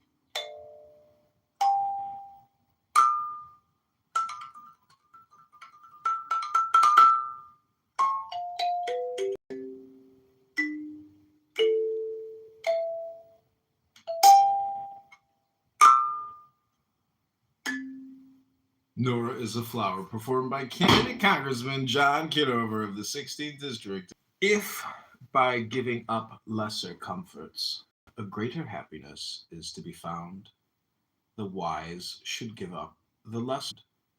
The wise should give up the lesser comforts in view of the greater happiness. How foolish to seek comfort through someone else's pain. There is no escape from the trap of animosity. The indolent and negligent accrue unwholesome mind states by doing what should not be done, failing to do what should be done. Unwholesome mind states disappear among those who are mindful of the nature of the body and who stop doing what is right not to be done and fulfill what needs to be done. Having killed the mother craving and father conceit, having killed two priestly kings, two wrong views. Subnote: this refers to eternalism, the notion that a self or soul endures forever, and nihilism, the notion that there is nothing that transcends this mundane life and no karmic repercussions from one's actions. Having destroyed the tiger-infested road, doubt, the fifth one, the noble one, proceeds from free of dangers. He has vanquished the hindrances, lust, anger, sloth, and torpor, skepticism and distraction of mind, and he emerges the noble one, unscathed. The disciples of Gautama are truly awake, day and night, focusing on the Buddha. The disciples of Gautama are truly awake, day and night, thinking of the Dhamma. The disciples of Gautama are truly awake, day and night, meditating on the specific virtues of the members of the Sangha. The disciples of Gautama are truly awake, day and night, concentrating on the nature of their physical bodies. The disciples of Gautama are truly awake, day and night, joyfully practicing non-violence. The disciples of Gautama are truly awake day and night, setting their minds joyfully on meditation. It is hard to renounce the world. It is hard and troublesome to live the household life. It is painful to live with those who are in a different way of life. In these ways is the wayfarer beset with troubles. End your suffering. Cease being a wayfarer, person devoted to his faith, disciplined, illustrious, and prosperous, is honored wherever he chooses to live. Good people are visible from the distance, like the Himalaya mountains. Bad people become invisible, like an arrow shot in the night. Sit alone and sleep alone. Walk alone enthusiastically. Tame yourself alone. Enjoy the life of seclusion in the forest.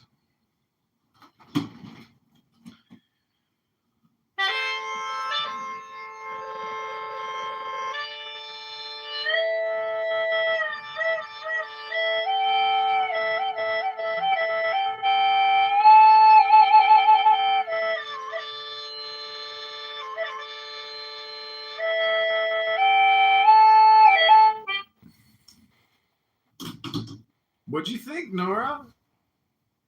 I appreciate it.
lost all my notes on my iPhone.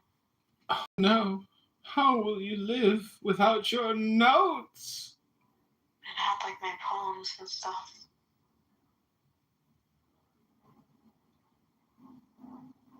You're like messed up.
It's the one that I did at the meetings.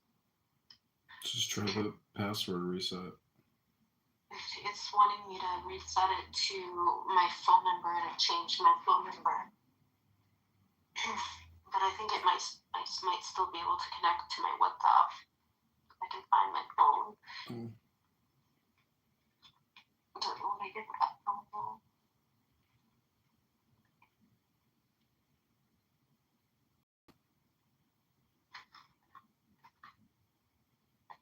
I should not have destroyed my phone. See, there's this phone. Charger. Let's see if I can connect to WhatsApp.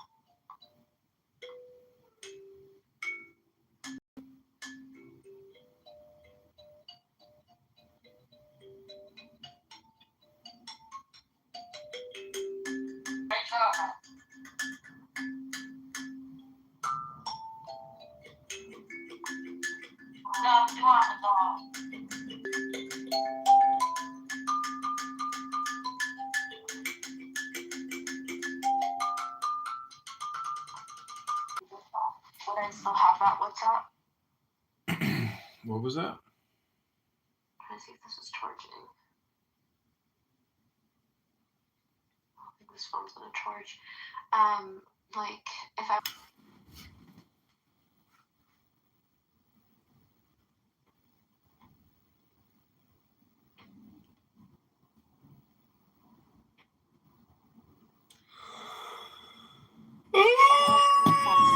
connect to WhatsApp. Is that WhatsApp? Okay, I think I can do this through WhatsApp. Okay, I think I can connect to my Instagram through WhatsApp. You got this, girl. Let's see. Where there's a will, there's a way. Log into existing account. Because I lost my Nuda Banuda account. It's permanently banned.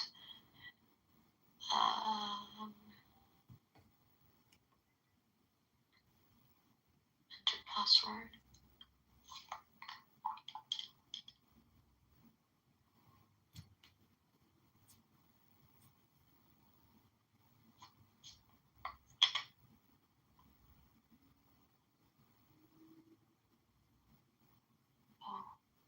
Not now. Login. Hopefully it asks me for the WhatsApp. Okay, there we go. It said I got a code. Yay! I got in. And the code is 935153. 935153. Do not share that code with anyone. Trust. Save. Okay, woohoo, I logged in. Okay, you followed me on all your accounts there.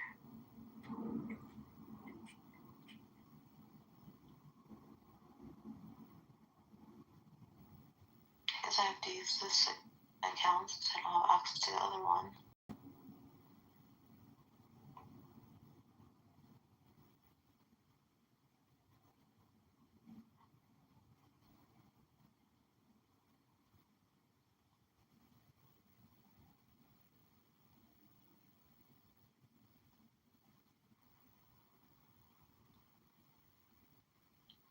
Unsend.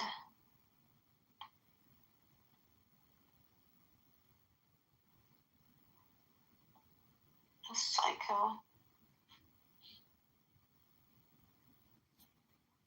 People do crazy things when they fall in love. The prisons are full of crimes of passion. I don't think it had anything to do with the what happened. Had to do with my brother and throwing me in a psych hospital again. Yeah, these things happen. People fuck with you. That's life. Just gotta be smarter, wiser, stronger, healthier, happier. And then it's only up from here. You can only go up from here, Nora. There's no other way, no other place to go. You have 1, 2, 3, 4, 5, 6, 7, 8, 9, 10. You only have 10 Instagram accounts? No, I've got like 30 at least.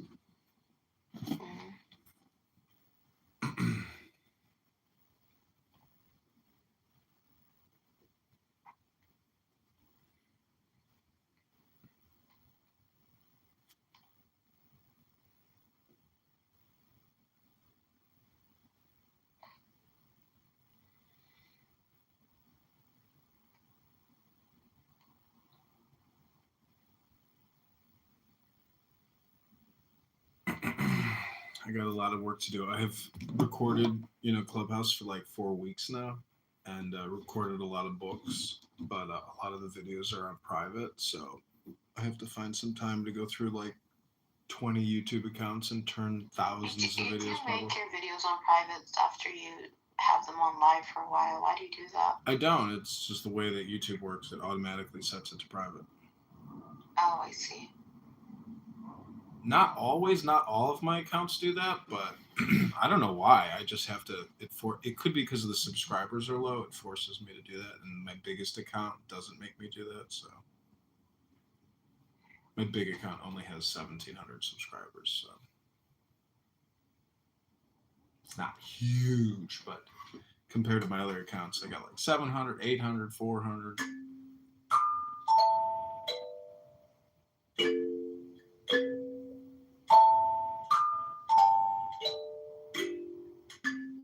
Seven more minutes till my birthday is over. Just 7 more minutes to party. So if you got shots, let's get it out. Time to party. It's my B-day.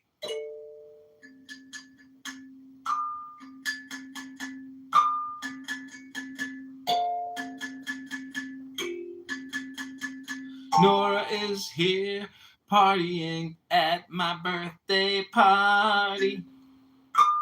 Nora, what do you want for your birthday?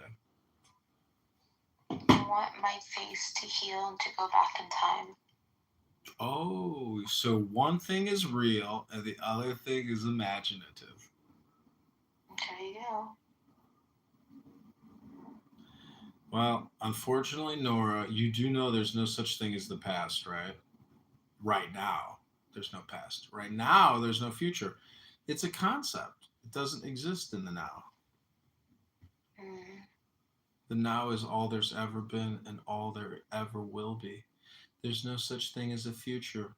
Why? Because it's called a concept. It doesn't exist in the real world. You can't touch it. You can't taste it. You can't smell it. You can't feel it because it's just in your mind. It's not in the real world. It's a thought. Weighs less than a fart.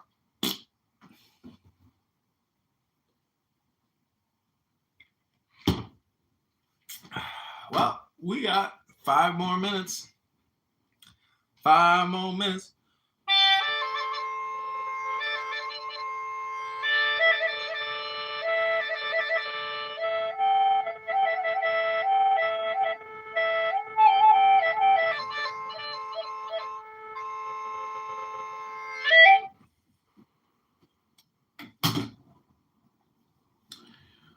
What do you want for your next birthday after your face is healed and you make it back in time? I just want to fix all the damage I've done the last 2 years, or last maybe 40 years. But really, the last 2 years, I've done a lot of damage. Done a lot of damage to my credit cards, my finances. I'm not really worried about the relationships that I created damage, because I feel like if people are so quick to discard you, then they're not people that really cared about you, you know? Mm-hmm. I don't really celebrate birthdays. Yeah, that's what my dad texted me. He's like, have you given up celebrating birthdays? Is that a Jewish thing? No, he was saying like it's a horrible reminder, about how old you're getting. Yeah. I mean, what do you want for your birthday? Peace, stillness, What? equilibrium, Do you not have that? love, joy, harmony, peace, happiness. Oh my God, Ted Cruz is here. Hey Ted, did you come to wish me a happy birthday? Yes, he did. This fucking guy. He's on this app talking all the time, and he wants to come to my birthday party. Hey, Ted! AKA Brock. Welcome to my official birthday party. We got 3 minutes left. You made it. You made it, buddy. Let me get you a beer. You want a joint? Or you want a blunt? Or you want a bowl? Or you want a bong? What do you want, Ted? Tell me what you want. Hello? Hello? All right, this next song is dedicated to Brock. I hope it brings him more peace.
Okay, this will be the last thing I do before we end the birthday party. It's called The State of War. Deepest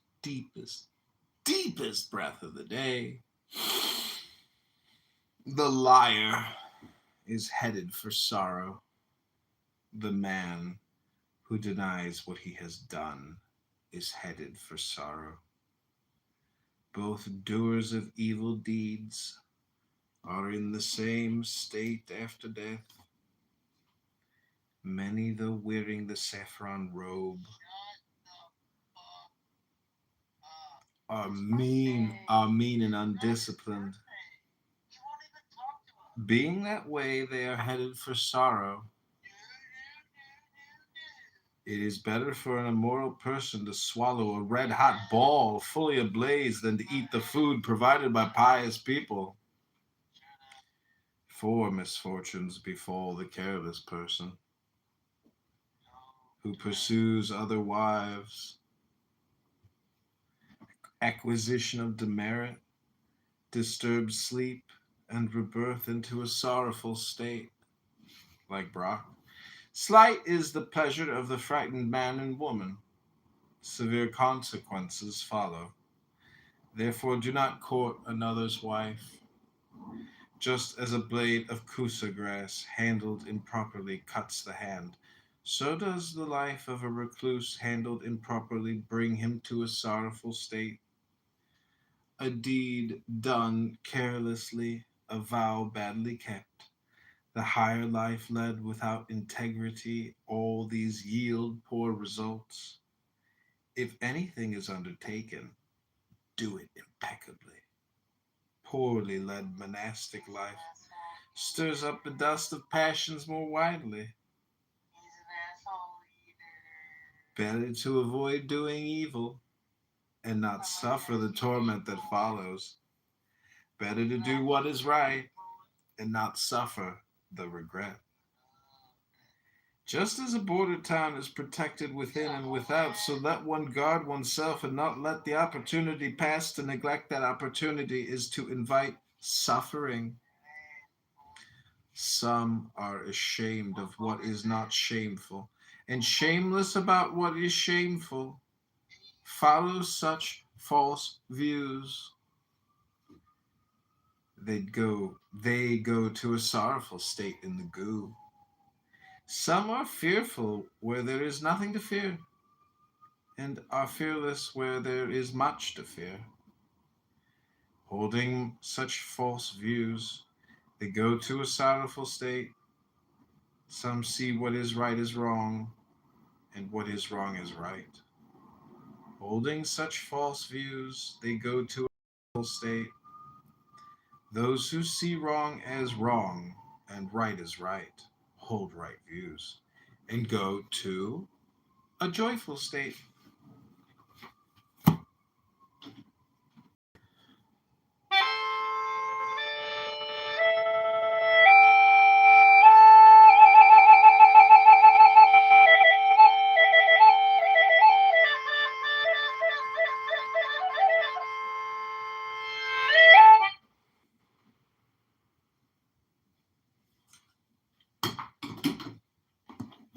Yeah, I think a woman who nipple.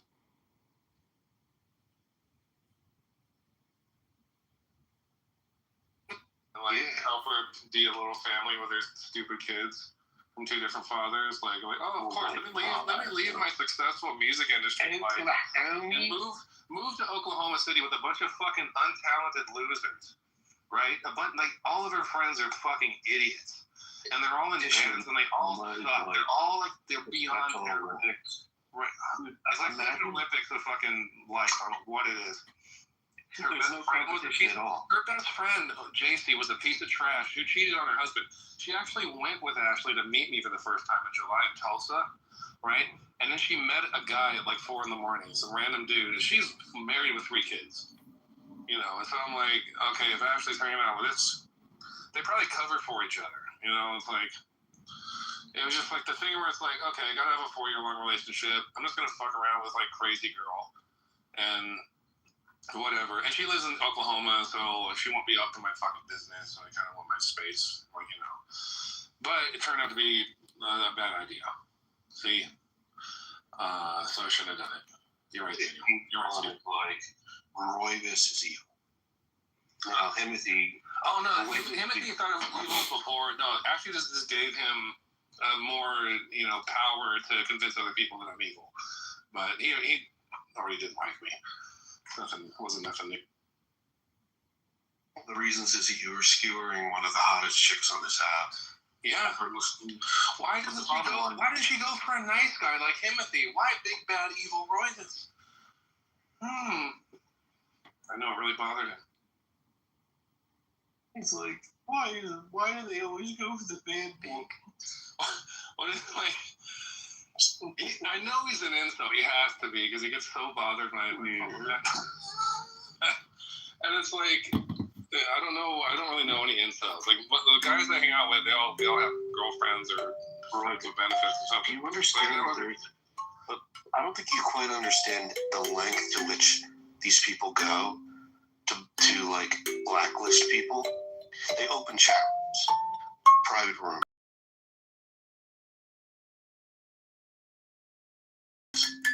And I was like, well, dude, I talked to Cora. I was like, Cora, you know, gave the thumbs up, and I like Royvis. And he's like, dude, like putting pressure on me, like social pressure, so that you get ostracized in the community. Like, what the fuck is this? Sam's been brought into the fold. Andrew has me blocked for some reason. Like, he was always like kind of Switzerland about it, and it was like, I don't know, maybe Ramsey was a piece of shit. Because like someone sent me one of these private conversations. I won't say who it was. As a girl. She sent me on Telegram, and so I got to hear Albedo and like having this whole conversation about, I can't believe that anyone would do that to Ashley. I just don't understand it. It's being like such a fucking idiot. And I'm just like, you have no idea who the fuck you're talking to and what you're dealing with. Like, you know, she deserved everything I fucking did to her. Absolutely, and more. The restraint you showed was fucking saintly. But the bottom line is that both of them must know. And by the way, Daniel, who's still here willing to talk about anything, open book, and who's not here anymore? Okay. Huh?